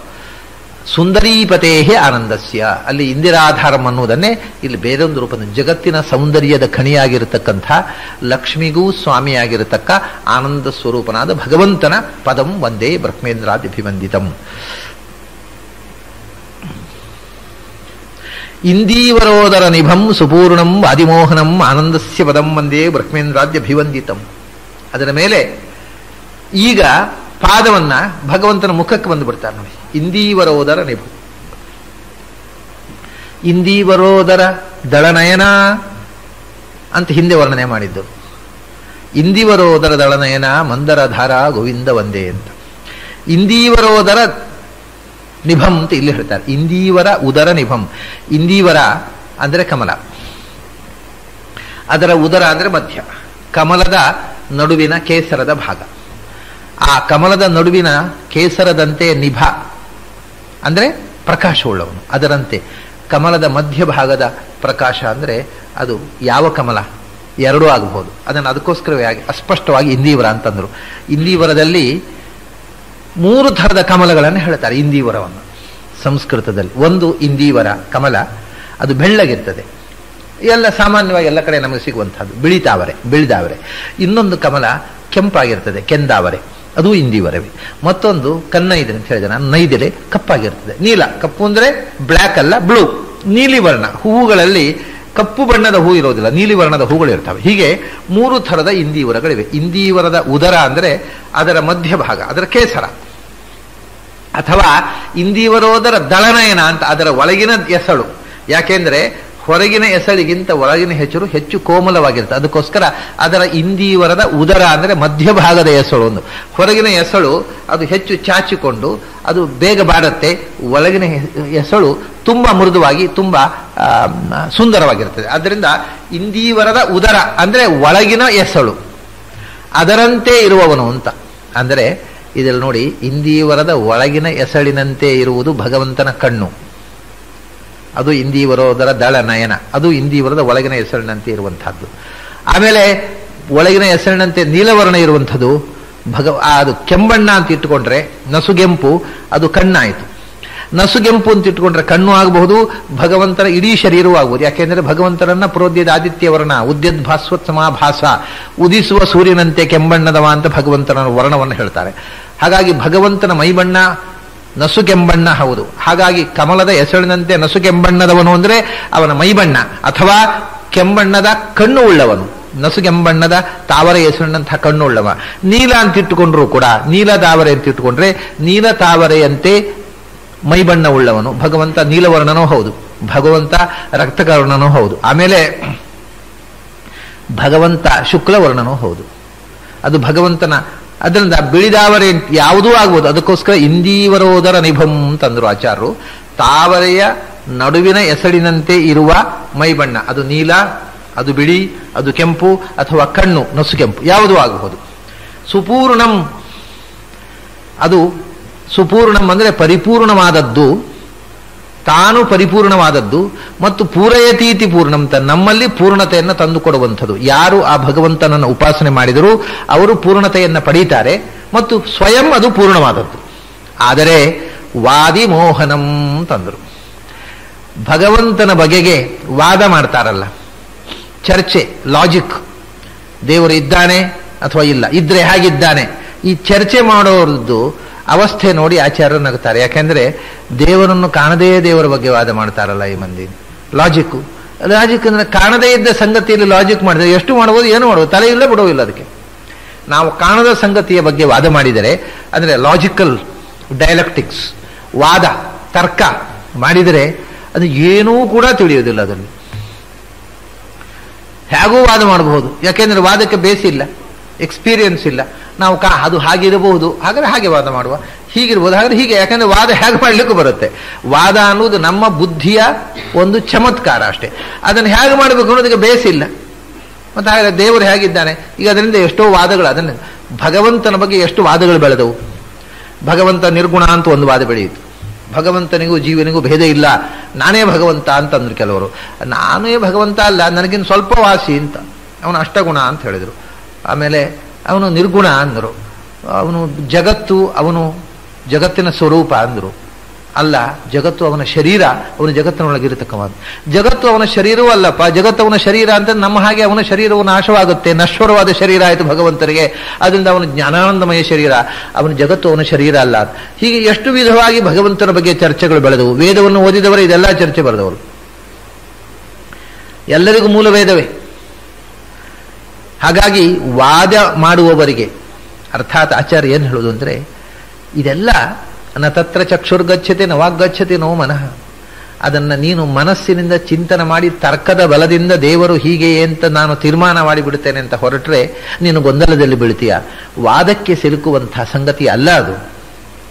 ಮತ್ತೆ ಅದು ಅನುಭವದಿಂದ ಮನನ ಮಾಡಿ ತಿಳಿಕೊಳ್ಬೇಕಾದಂಥದ್ದು. ಅನುಭವ ಇಲ್ಲದ ಸಂಗತಿಯ ಬಗ್ಗೆ ವಾದ ಮಾಡಿದರೆ ಬರೇ ಮೋಹನಂ, ಮತ್ತಷ್ಟು ಕನ್ಫ್ಯೂಷನ್, ವಾದಿಗಳಿಗೆ ಮತ್ತಷ್ಟು ಗೊಂದಲಗೆಡಿಸುವಂಥ ರೂಪ. ಎಷ್ಟು ಜನ ಯಾವ ಬಗೆಯಲ್ಲಿ ವಾದ ಮಾಡಿದರೆ ಅವರವರ ವಾದಕ್ಕೆ ಅವರವರು ಅಂಟಿಕೊಳ್ಳೋದು, ಕೊನೆಗೆ ಸತ್ಯಕ್ಕೆ ಅಲ್ಲ ವಾದಕ್ಕೆ ಅಂಟಿಕೊಳ್ಳೋದು. ಸತ್ಯಕ್ಕೆ ನಮ್ಮ ವಾದ ಸತ್ಯವೇ ಆಗಿದ್ದರೆ, ಅಕಸ್ಮಾತ್ ಸತ್ಯದ ಬಗೆಗೆ ನಾವು ವಾದ ಮಾಡಿದರೆ ನಮ್ಮ ವಾದದಿಂದ ಸತ್ಯ ಪ್ರೂವ್ ಆಯಿತು. ಒಂದು ವೇಳೆ ನಮ್ಮದು ಅಸತ್ಯ ಆಗಿದ್ದರೆ ನಾವು ಅಂಟಿಕೊಳ್ಳೋದು ಸತ್ಯಕ್ಕಲ್ಲ ವಾದಕ್ಕೆ. ಅವರವರ ವಾದದಲ್ಲೇ ಅವರವರು ನಿಂತು ಬಿಡ್ತಾರೆ, ಅವರು ಆಚೆ ಈಚೆ ಹೋಗುವುದೇ ಇಲ್ಲ. ಹಾಗಾಗಿ ಪ್ರತಿಯೊಬ್ಬ ವಾದಿಗಳಿಗೂ ಮೋಹವನ್ನು ಮುಹ್ಯಂತಿ ಎಂ ಸೂರಯಃ, ಭಾಗವತದಲ್ಲೂ ಮೊದಲು ಇದನ್ನೇ ಹೇಳಿದ್ದು. ಜ್ಞಾನಿಗಳು ಕೂಡ ಯಾರ ಬಗ್ಗೆ ಮೋಹಗೊಳ್ಳುತ್ತಾರೋ ಅಂಥವರು ವಾದಿ ಮೋಹನಂದ್ರು. ಎಷ್ಟು ವಾದ ಮಾಡಿದೆಯೋ ಅಷ್ಟು ಗೊಂದಲಪ್ಪ, ಭಗವಂತನ ಬಗ್ಗೆ ವಾದ ಮಾಡ್ಲಿಕ್ಕೆ ಹೋಗ್ಬೇಡ. ವಾದ ಮಾಡಿದಷ್ಟು ಗೊಂದಲ ಹೆಚ್ಚಿಸಿಕೊಳ್ತೀಯ, ಯಾವ ನಿನ್ನ ಗೊಂದಲವೂ ಪರಿಹಾರ ಆಗುವುದಿಲ್ಲ. The more confused you will be in. ಹೆಚ್ಚು ಹೆಚ್ಚು ವಾದ ಮಾಡಿದಷ್ಟು ಹೆಚ್ಚು ಹೆಚ್ಚು ಗೊಂದಲ ಭಗವಂತನ ಬಗೆಗೆ. ವಾದಿ ಮೋಹನಂ ಆನಂದಸ್ಯ ಪದಂ ಒಂದೇ. ಎಲ್ಲಿ ತನಕ ಅಂದರೆ ನೋಡಿ, ವಾದಿ ಮೋಹನಂ ಅನ್ನೋದಕ್ಕೆ ಮುಂದೆ ಅದಕ್ಕೆ ಅವರು ಹೇಳುದು, ನಮಗೆ ವಾದ ಮಾಡ್ತಾ ಮಾಡ್ತಾ ಒಬ್ಬರು ಒಂದು ಲಾಜಿಕ್ ಮಾಡಿದೆ. ಏನು ಅಂದರೆ, ದೇವರಿಗೆ ಆನಂದ ಉಂಟೋ ಇಲ್ಲೋ ಒಂದು ಸಂಶಯ ಬಂತವರಿಗೆ. ಆನಂದ ಇದ್ದರೆ ದುಃಖವೂ ಇರಬೇಕು, ನಮ್ಮಲ್ಲಿ ಕಂಡಿದ್ದೇವೆ. ಇದು ವಾದ, ಲಾಜಿಕ್ಕು. ಎಲ್ಲಿ ಆನಂದ ಇದೆಯೋ ಅಲ್ಲಿ ದುಃಖ ಇದೆ, ನಮ್ಮ ಹಾಗೆ. ಅದನ್ನು ದೇವರಲ್ಲಿ ಆನಂದ ಇದ್ದರೆ ದುಃಖ ಇರಬೇಕು, ದೇವರಲ್ಲಿ ದುಃಖ ಇಲ್ಲ ಅದರಿಂದ ಆನಂದ ಇಲ್ಲ. This is A logic. ಏನೋ ದೋಷ ಇದ್ರೆ ಹೇಳ್ರಿ. ಹೀಗೊಂದು ಲಾಜಿಕ್ ಮಾಡಿದ್ರೆ ಒಬ್ರು, ದೇವರಿಗೆ ಸುಖ ಇಲ್ಲ ಯಾಕೆಂದ್ರೆ ದುಃಖ ಇಲ್ಲ, ಆದ್ರಿಂದ ಸುಖ ಇದ್ರೆ ದುಃಖವೂ ಇರಬೇಕು, ನಮ್ಮ ಹಾಗೆ. ಇದು ಎಲ್ಲ ಇಂಥ ಲಾಜಿಕ್ಗಳು ಬೇಕಾದಷ್ಟು ಬೆಳೆದಿದೆ. ಸಂಸ್ಕೃತ ಸಾಹಿತ್ಯದಲ್ಲಿ ನೀವು ಹಳೆ ಕಾಲದಲ್ಲಿ ಲಾಜಿಕ್ಕಿನ ಪುಸ್ತಕಗಳನ್ನು ಓದಿದ್ರೆ ಇಂಥ ನೂರಾರು ಲಾಜಿಕ್ಗಳನ್ನು ನೋಡ್ಬೋದು. ಅವು ಅಂದರೆ ಸುಮ್ಮನೆ ನೋಡಿ ಮೋಜು, ಎಂಟರ್ಟೈನ್ಮೆಂಟ್. ಲಾಜಿಕ್ ಅನ್ನೋದು ಒಂದು ಎಂಟರ್ಟೈನ್ಮೆಂಟ್. ಇಂತಹ ಅದೃಷ್ಟವಾದ ವಿಷಯದಲ್ಲಿ ಲಾಜಿಕ್ ಒಂದು ಎಂಟರ್ಟೈನ್ಮೆಂಟ್ ಅಷ್ಟೇ. ಅದನ್ನ ಹೀಗೆ ವಾದ ಮಾಡಿ ದೇವರಿಗೆ ಆನಂದ ಇಲ್ಲ ಅಂದ್ರು. ಅದಕ್ಕೆ ವಾದಿಮೋಹನಂ ಆನಂದಸ್ಯ ಪದಂ ಅಂದ್ರು. ವಾದಿಗಳಿಗೆ ಭ್ರಮೆ ಬೆಳೆಸುವಂತಹ ಆನಂದಮಯ ನೀನು. ಯಾಕೆಂದ್ರೆ ದುಃಖ ಇಲ್ಲದ ಆನಂದ ಅದು, ಅದೇ ಅರ್ಥ ಆಗುವುದಿಲ್ಲ ತರ್ಕ ವಾದ ಮಾಡುವವರಿಗೆ. ವಾದ ಮಾಡುವವರಿಗೆ ಆನಂದ ಇದ್ದಲ್ಲೆಲ್ಲ ದುಃಖ ಇರಲೇಬೇಕು ಅನ್ನೋ ವಾದ ಅವರದ್ದು. ಹೀಗೆ ವಾದಿಮೋಹನಂ ಆನಂದಸ್ಯ ಪದಂ ಒಂದೇ ಬ್ರಹ್ಮೇಂದ್ರಾದಿಭಿವಂದಿತಂ ಇಂದೀವರೋದರ ನಿಭಂ ಸುಪೂರ್ಣಂ ವಾದಿಮೋಹನಂ ಆನಂದಸ್ಯ ಪದಂ ಒಂದೇ ಬ್ರಹ್ಮೇಂದ್ರಾದಿಭಿವಂದಿತಂ ದೂರಾದ್ದೂರತರಂ ಹೌದು ದಾತೃ ಸರ್ವಾಮರೈಶ್ವರ್ಯ ವಿಮುಕ್ತ್ಯಾದೇಹೆ ಅಹೋವರಂ ಆನಂದಸ್ಯ ಪದಂ ಒಂದೇ ಬ್ರಹ್ಮೇಂದ್ರಾದ್ಯಭಿವಂದಿತಂ. ಆಮೇಲೆ ಎಂಥ ಆನಂದಮಯನಾದವನು, ದಾತೃ ಸರ್ವಾಮರೈಶ್ವರ್ಯ ವಿಮುಕ್ತ್ಯಾದೇಹೆ. ಎಂಥ ಒಂದು ಆನಂದದ ಪದ ಅಂತಂದ್ರೆ ಅದು ನಮಗೆ ಬಯಸಿದ್ದನ್ನು ಕೊಡುವಂಥದ್ದು. ಎಂಥ ಬಯಸಿದ್ದು ಅಂದರೆ ಸರ್ವಾಮರೈಶ್ವರ್ಯ, ಎಲ್ಲ ದೇವತೆಗಳ ಒಡೆತನ. ಆಚಾರ್ಯರು ತನ್ನ ಸ್ವರೂಪವನ್ನು ಕುರಿತು ನೆನಪಿಸಿಕೊಂಡು ಈ ಮಾತನ್ನು ಹೇಳ್ತಾ ಇದ್ದಾರೆ. ಎಲ್ಲರಿಗೂ ಅನ್ವಯವಾಗುವಂಥ ಎಲ್ಲ ದೇವತೆಗಳ ಸರ್ವ ಅಮರರ ಐಶ್ವರ್ಯ ಅಂದರೆ ಒಡೆತನ. ಎಲ್ಲ ದೇವತೆಗಳ ಒಡೆತನ ಇರುವುದು ಬ್ರಹ್ಮದೇವರಿಗೆ, ಅದು ಆಚಾರ್ಯರಿಗೆ ಮಾತ್ರ ಅನ್ವಯವಾಗುವ ಮಾತು. ಎಲ್ಲ ಬದುಕಿ ಸಂಸಾರದಲ್ಲಿದ್ದಾಗ ಎಲ್ಲ ದೇವತೆಗಳ ಒಡೆತನ, ಆಮೇಲೆ ಮುಕ್ತಿಯಲ್ಲಿ ಎಲ್ಲ ದೇವತೆಗಳಿಗಿಂತ ಮಿಗಿಲಾದ ಆನಂದದ ಸ್ಥಿತಿ.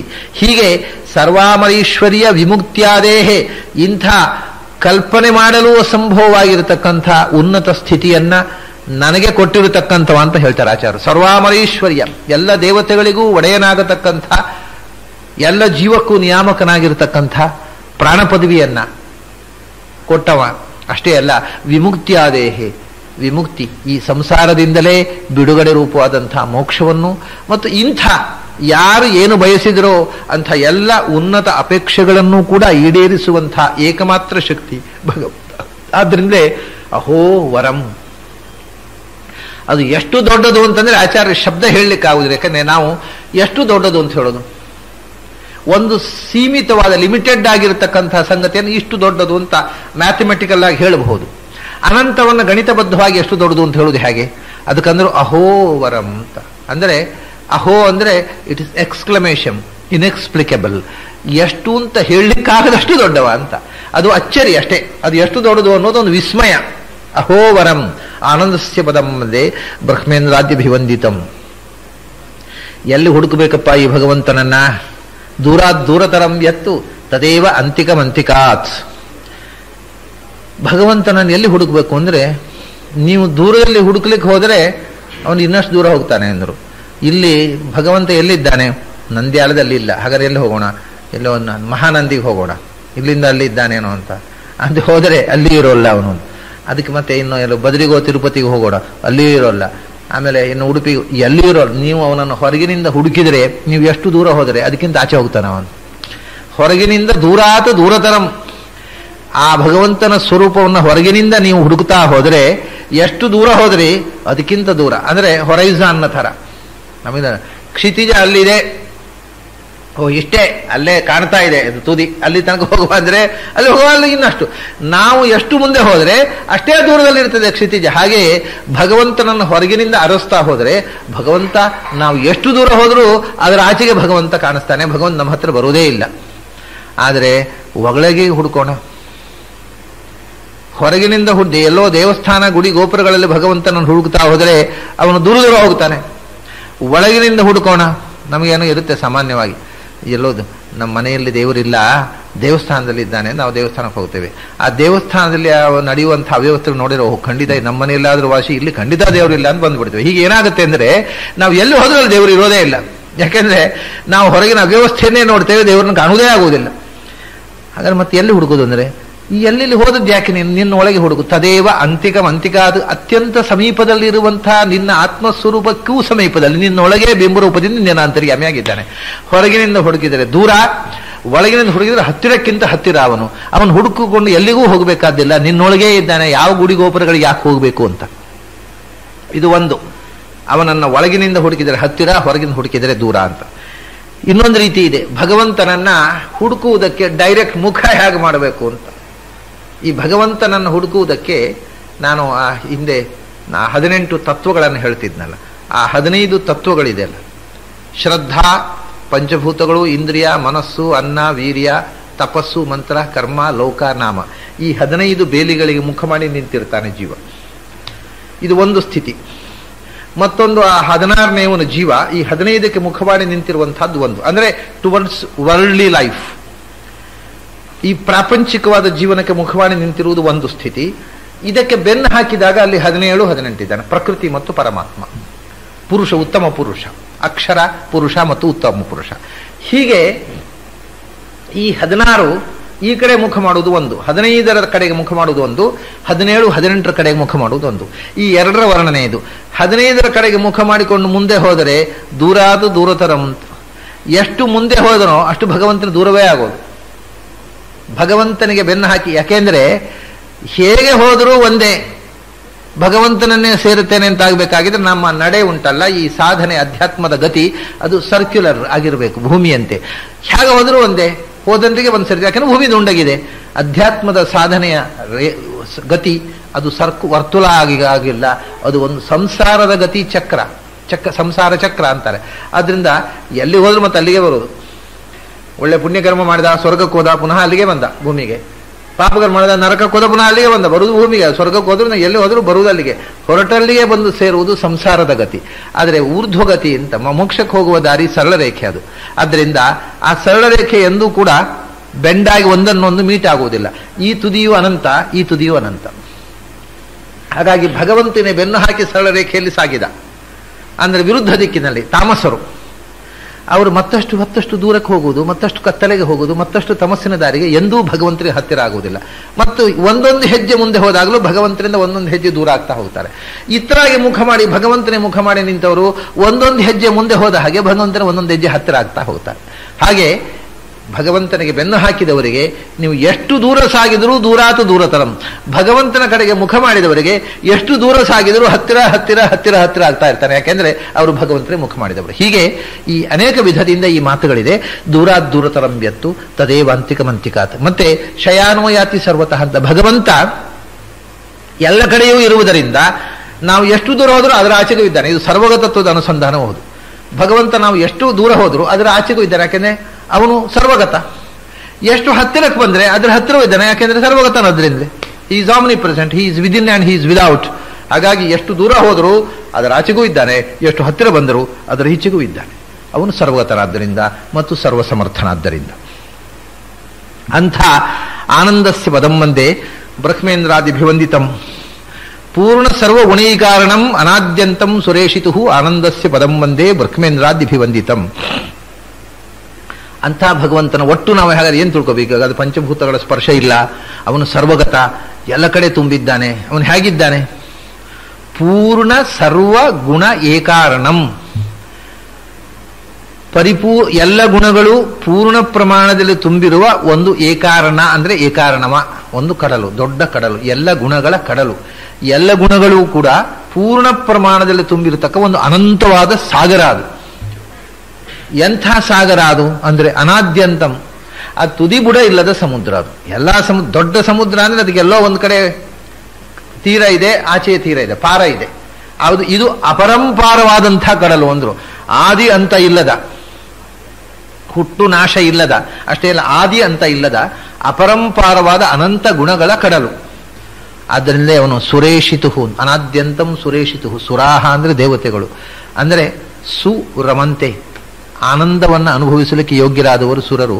ಅವರ ಆನಂದಕ್ಕೆ ನಿಯಾಮಕನಾಗಿರ್ತಕ್ಕಂಥವನು ಇವನು. ಆದ್ದರಿಂದ ಇವನು ಸ್ವತಃ ಅನಂತವಾದ ಆನಂದ ಸ್ವರೂಪ. ಸುರೇಶಿತು ಆನಂದಸ್ಯ ಪದಂ ವಂದೇ ಬ್ರಹ್ಮೇಂದ್ರಾದ್ಯಭಿವಂದಿತಂ. ಹೀಗೆ ಭಗವಂತನ ಒಂದೊಂದು ಅವಯವವನ್ನ ಹಿಂದೆ ವರ್ಣಿಸಿದರು. ಆ ಒಂದೊಂದು ಅವಯವವನ್ನು ವರ್ಣಿಸಿ ಅಂಥ ಭಗವಂತನ ಒಂದು ಸಮಷ್ಟಿಯಾದ ಆನಂದಮಯವಾದ ರೂಪವನ್ನು ಇಲ್ಲಿ ವರ್ಣಿಸಿದರು.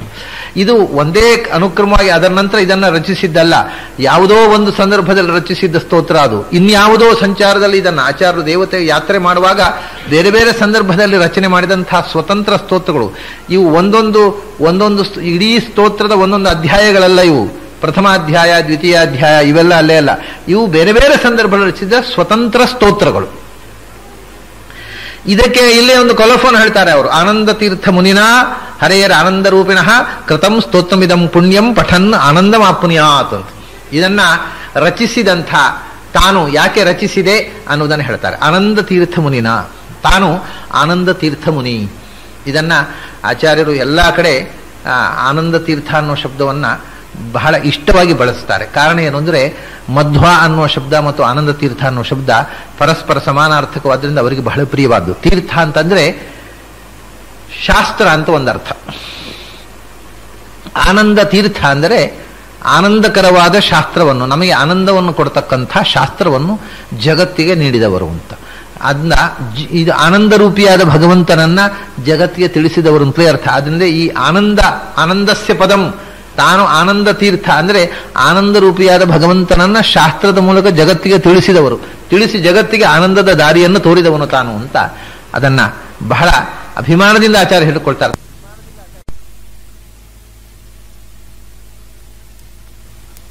ಅಂತ ಹೇಳ್ತಾರೆ. ಆನಂದ ತೀರ್ಥ ಮುನಿನ ಹರೇಹೇ ಆನಂದ ರೂಪಿಣಃ, ಆನಂದ ರೂಪಿಯಾದ ಭಗವಂತ ಅವನು ಆನಂದ ರೂಪಿ. ತಾನು ಅಂಥ ಆನಂದ ರೂಪಿಯಾದ ಭಗವಂತನನ್ನ ಶಾಸ್ತ್ರದ ಮೂಲಕ ಜಗತ್ತಿಗೆ ತಿಳಿಸಿದ ಆನಂದ ತೀರ್ಥ. ಹೀಗೆ ಆನಂದ ತೀರ್ಥ ಮುನಿನ ಆನಂದ ರೂಪಿಣಃ ಹರೇಹೇ ಕೃತಂ ಸ್ತೋತ್ರಂ ಇದಂ ಪುಣ್ಯಂ. ಈ ಸ್ತೋತ್ರವನ್ನ ತಾನು ಭಗವಂತನ ಗುಣಗಾನ, ಆನಂದ ರೂಪವಾದ ಭಗವಂತನ ಸ್ತೋತ್ರವನ್ನು ರಚಿಸಿದೆ. ಅದು ಪುಣ್ಯ ಅಂತಂದ್ರು. ಪುಣ್ಯ ಅಂತ ಅನ್ನೋದಕ್ಕೆ ಎರಡು ಅರ್ಥ ಇದೆ. ಸಂಸ್ಕೃತದಲ್ಲಿ ಪುಣ್ಯ ಅಂದ್ರೆ ಒಂದು ಸುಂದರವಾದದ್ದು ಅಂತ ಅರ್ಥ, ಇನ್ನೊಂದು ಪವಿತ್ರ ಅಂತ ಅರ್ಥ. ಭೂತ ಸುಂದರಯೋ ಪುಣ್ಯ ಅಂತ, ಪವಿತ್ರವಾದದ್ದು ಇದು. ಈ ಸ್ತೋತ್ರ ನಮ್ಮ ಪವಿತ್ರ ಅಂದ್ರೆ, ಸ್ತೋತ್ರ ಪವಿತ್ರ ಅಂದ್ರೆ ಏನು ಗೊತ್ತಾ? ಯಾವುದು ನಮ್ಮ ಮನಸ್ಸನ್ನು ಪಾವನಗೊಳಿಸುತ್ತೋ ಅದು ಪವಿತ್ರ ಅಷ್ಟೇ. ಯಾವುದೇ ಸ್ತೋತ್ರ ಪ್ರತಿಯೊಂದು ಪವಿತ್ರ ಅಂದ್ರೆ ಮನಸ್ಸನ್ನು ಪಾವನಗೊಳಿಸುವಂಥದ್ದು, ಅದು ಪವಿತ್ರ. ಹಾಗೆ ಮನಸ್ಸಿನಲ್ಲಿ ಭಗವಂತನ ಸ್ಮರಣೆಯ ಜಾಗೃತಿಯನ್ನು ಉಂಟು ಮಾಡತಕ್ಕಂತಹ ಸ್ತೋತ್ರ ಆದ್ರಿಂದ ಇದು ಪುಣ್ಯಂ, ಪುಣ್ಯಪ್ರದ ಅಂದ್ರೆ ಪವಿತ್ರವಾದದ್ದು ಮತ್ತು ಸುಂದರವಾದ ಸ್ತೋತ್ರ ಅಂದ್ರೆ. ಸುಂದರವಾದ ಸ್ತೋತ್ರ ಅಂದ್ರೆ ಭಗವಂತನ ಗುಣಗಳನ್ನು ಅತ್ಯಂತ ಸುಂದರವಾದ ಕಾವ್ಯಮಯವಾದ ಶಬ್ದಗಳಲ್ಲಿ ಸೆರೆ ಹಿಡಿದಂತಹದ್ದು. ಕಾವ್ಯ ಸೌಂದರ್ಯದ ದೃಷ್ಟಿಯಿಂದಲೂ ಉತ್ಕೃಷ್ಟ. ಅದನ್ನ ಕಾವ್ಯದ ಗುಣದ ದೃಷ್ಟಿಯಿಂದಲೂ ಇದು ಸುಂದರ, ಭಗವಂತನ ಗುಣದ ದೃಷ್ಟಿಯಿಂದ ಇದು ಪಾವನ. ಅಂಥ ಕೃತಂ ಸ್ತೋತ್ರಮಿದಂ ಪುಣ್ಯಂ ಪಠನ್ ಆನಂದಂ ಆಪ್ನುಯಾತ್ ಅಂತ. ಇದನ್ನು ನಿರಂತರ ಪಠಿಸಿದರೆ, ಆಚಾರ್ಯರು ತನಗೋಸ್ಕರ ಬರೆದದ್ದಲ್ಲ, ಹಿಂದೆಯೂ ಹೇಳಿದನು. ಯಾವ ಸ್ತೋತ್ರ, ಯಾಕಂದ್ರೆ ಅವರು ನಿತ್ಯ ಸ್ತೋತ್ರ ಮಾಡುವವರು, ಅವರು ತನಗೋಸ್ಕರ ಇದನ್ನು ರಚಿಸಿದ್ದಲ್ಲ. ಇದನ್ನು ಯಾರಾದರೂ ಪಠಿಸಿದರೆ ಅವರು ಆನಂದವನ್ನು ಪಡೆಯಲಿ. ಆನಂದಂ ಆಪ್ನುಯಾತ್ ಅಂದ್ರೆ ಎರಡು ಅರ್ಥ. ಆನಂದಸ್ಯ ಪದಂ, ಆನಂದಂ ಆಪ್ನುಯಾತ್ ಅಂದ್ರೆ ಆನಂದ ರೂಪಿಯಾದ ಭಗವಂತನನ್ನು ಸೇರ್ತಾರೆ. ಮತ್ತು ಅವರು ಇಹದಲ್ಲಿ ತಮ್ಮ ಜೀವನದ ತಾಪತ್ರಯಗಳನ್ನು ಕಳೆದುಕೊಂಡು ಆನಂದವನ್ನು ಪಡೀತಾರೆ, ಪರದಲ್ಲಿ ಮುಕ್ತಿಯನ್ನು ಪಡೆದು ಸ್ವರೂಪಾನಂದವನ್ನು ಪಡೀತಾರೆ. ಅದನ್ನ ಇಹದಲ್ಲಿ ಸಾಂಸಾರಿಕ ದುಃಖದಿಂದ ಪರಿಹಾರವಾಗಿ ಒಂದು ರೀತಿಯ ಆನಂದ, ಮುಕ್ತಿಯಲ್ಲಿ ಸ್ವರೂಪಾನಂದ ಮತ್ತು ನಿಜವಾಗಿ ಆನಂದ ರೂಪರಾದ ಭಗವಂತನನ್ನು ಪಡೀತಾರೆ. ಈ ಮೂರು ಅರ್ಥದಲ್ಲಿ ಆನಂದ ಮಾಪ್ನುಯಾತ್ ಅಂತ ಇದು ಮೋಕ್ಷ. ಯಾಕೆಂದ್ರೆ ಯಾರು ಏನನ್ನ ಬಯಸ್ತಾರೆ ಅದನ್ನ ಆ ಮಂತ್ರ ಕೊಡ್ತದೆ, ಮಂತ್ರದ ಕ್ರಿಯೆ ಹಾಗೆ. ಮೋಕ್ಷವನ್ನೇ ಬಯಸದೇ ಇದ್ರೆ, ಭಗವಂತನನ್ನು ಬಯಸಲಿಲ್ಲ, ಏನಾಗಿದೆ ಅಂದ್ರೆ ಸಾಂಸಾರಿಕ ತಾಪತ್ರಯ ಪರಿಹಾರ ಆಗಬೇಕು ಅಂತ ಒಬ್ಬ ಇದನ್ನು ಪಠಿಸಿದ್ರೆ ಆಗ ಸಾಂಸಾರಿಕವಾದ ದುಃಖದಿಂದ ಪಾರಾಗಿ ಆನಂದವನ್ನು ಪಡೀತೀಯ. ನನಗೆ ಸಾಂಸಾರಿಕ ದುಃಖದ ಪರಿಹಾರ ಅದು ಇದು ಯಾವುದು ಬೇಕಿಲ್ಲ, ನನಗೆ ನಿಜವಾದಂತಹ ಸ್ವರೂಪಾನಂದ ಬೇಕು ಅಂತ ಇದನ್ನು ಪಠಿಸಿದರೆ ಆಗ ಸ್ವರೂಪಾನಂದ ಮಾಪ್ನಿಯಾತೆ. ನನಗೆ ಸ್ವರೂಪಾನಂದ ಅದು ಇದು ಗೊತ್ತಿಲ್ಲ, ನನಗೆ ಭಗವಂತ ಬೇಕು ಅಂತ ಪಠಿಸಿದರೆ ಆನಂದಂ ಆನಂದ ಸ್ವರೂಪಿಯಾದ ಭಗವಂತರನ್ನು ಪಡೀತಾನೆ. ಹೀಗೆ ಈ ಪದ್ಯವನ್ನ, ಈ ಸ್ತೋತ್ರವನ್ನ ನಾವು ಯಾವ ನೆಲೆಯಲ್ಲಿ ಯಾವ ಅನುಸಂಧಾನದಿಂದ ಪಠಿಸಿದೆವೋ ಆ ಫಲವನ್ನು ಇದು ಈ ಪಂಥ ಕೊಡುತ್ತೆ. ಯಾರು ಏನನ್ನು ಪಡಿಬೇಕು ಅನ್ನೋದು ಅವರವರ ಶಕ್ತಿಗೆ ಸೇರಿದ್ದು. ಈ ಮಂತ್ರಕ್ಕೆ, ಈ ಸ್ತೋತ್ರಕ್ಕೆ ಎಲ್ಲ ಶಕ್ತಿಯೂ ಇದೆ, ಅದನ್ನು ಬಳಸಿಕೊಳ್ಳುವವರ ಶಕ್ತಿಗೆ ಅನುಗುಣವಾಗಿ ಅದು ಫಲವನ್ನು ಕೊಡುತ್ತೆ ಅಂತ ಫಲಶ್ರುತಿಯ ಜೊತೆಗೆ ಈ ಸ್ತೋತ್ರವನ್ನು ಆಚಾರ್ಯರು ಮುಗಿಸಿದ್ರು. ಇಲ್ಲಿಗೆ ಇವತ್ತಿನ ಇದನ್ನು ಮುಗಿಸೋಣ. ನಾಳೆ ಬೆಳಿಗ್ಗೆ ಷಟ್ಪ್ರಶ್ನೋಪನಿಷತ್ತು, ನಾಳೆ ಸಂಜೆ ಮತ್ತೆ ಈ ಸ್ತೋತ್ರ, ಇನ್ನೊಂದು ಸ್ತೋತ್ರ ಇದೆ, ಆಮೇಲೆ ಮತ್ತೊಂದು ಕಂದುಕ ಸ್ತುತಿ ಇದೆ, ಆಮೇಲೆ ಮತ್ತೊಂದು ಸ್ತೋತ್ರ ಇದೆ. ಇನ್ನೂ 2-3 ಸ್ತೋತ್ರಗಳು ಹೇಳೋದು ಬಾಕಿ ಇದೆ. ಅದನ್ನು ನಾಳೆ ಸಂಜೆ, ನಾಡಿದ್ದು ಸಂಜೆ ಉಳಿದಿದ್ದನ್ನು ಹೇಳೋಣ. ಇವತ್ತು ಇಲ್ಲಿಗೆ ಇನ್ನೊಂದು ಪ್ರಾರಂಭ ಮಾಡಿ ಅರ್ಥ ಮಾಡುವುದು ಬೇಡ, ಇಲ್ಲಿಗೆ ಮುಕ್ತಾಯ ಮಾಡೋಣ. ಮತ್ತೆ ನಾಳೆ ಸೇರಿದಾಗ ಉಳಿದ ಭಾಗ. ಅಲ್ಲಿ ತನಕ ನಿಮಗೆಲ್ಲ ಅಭಿನಂದನೆಗಳು ಮತ್ತು ನಮಸ್ಕಾರ.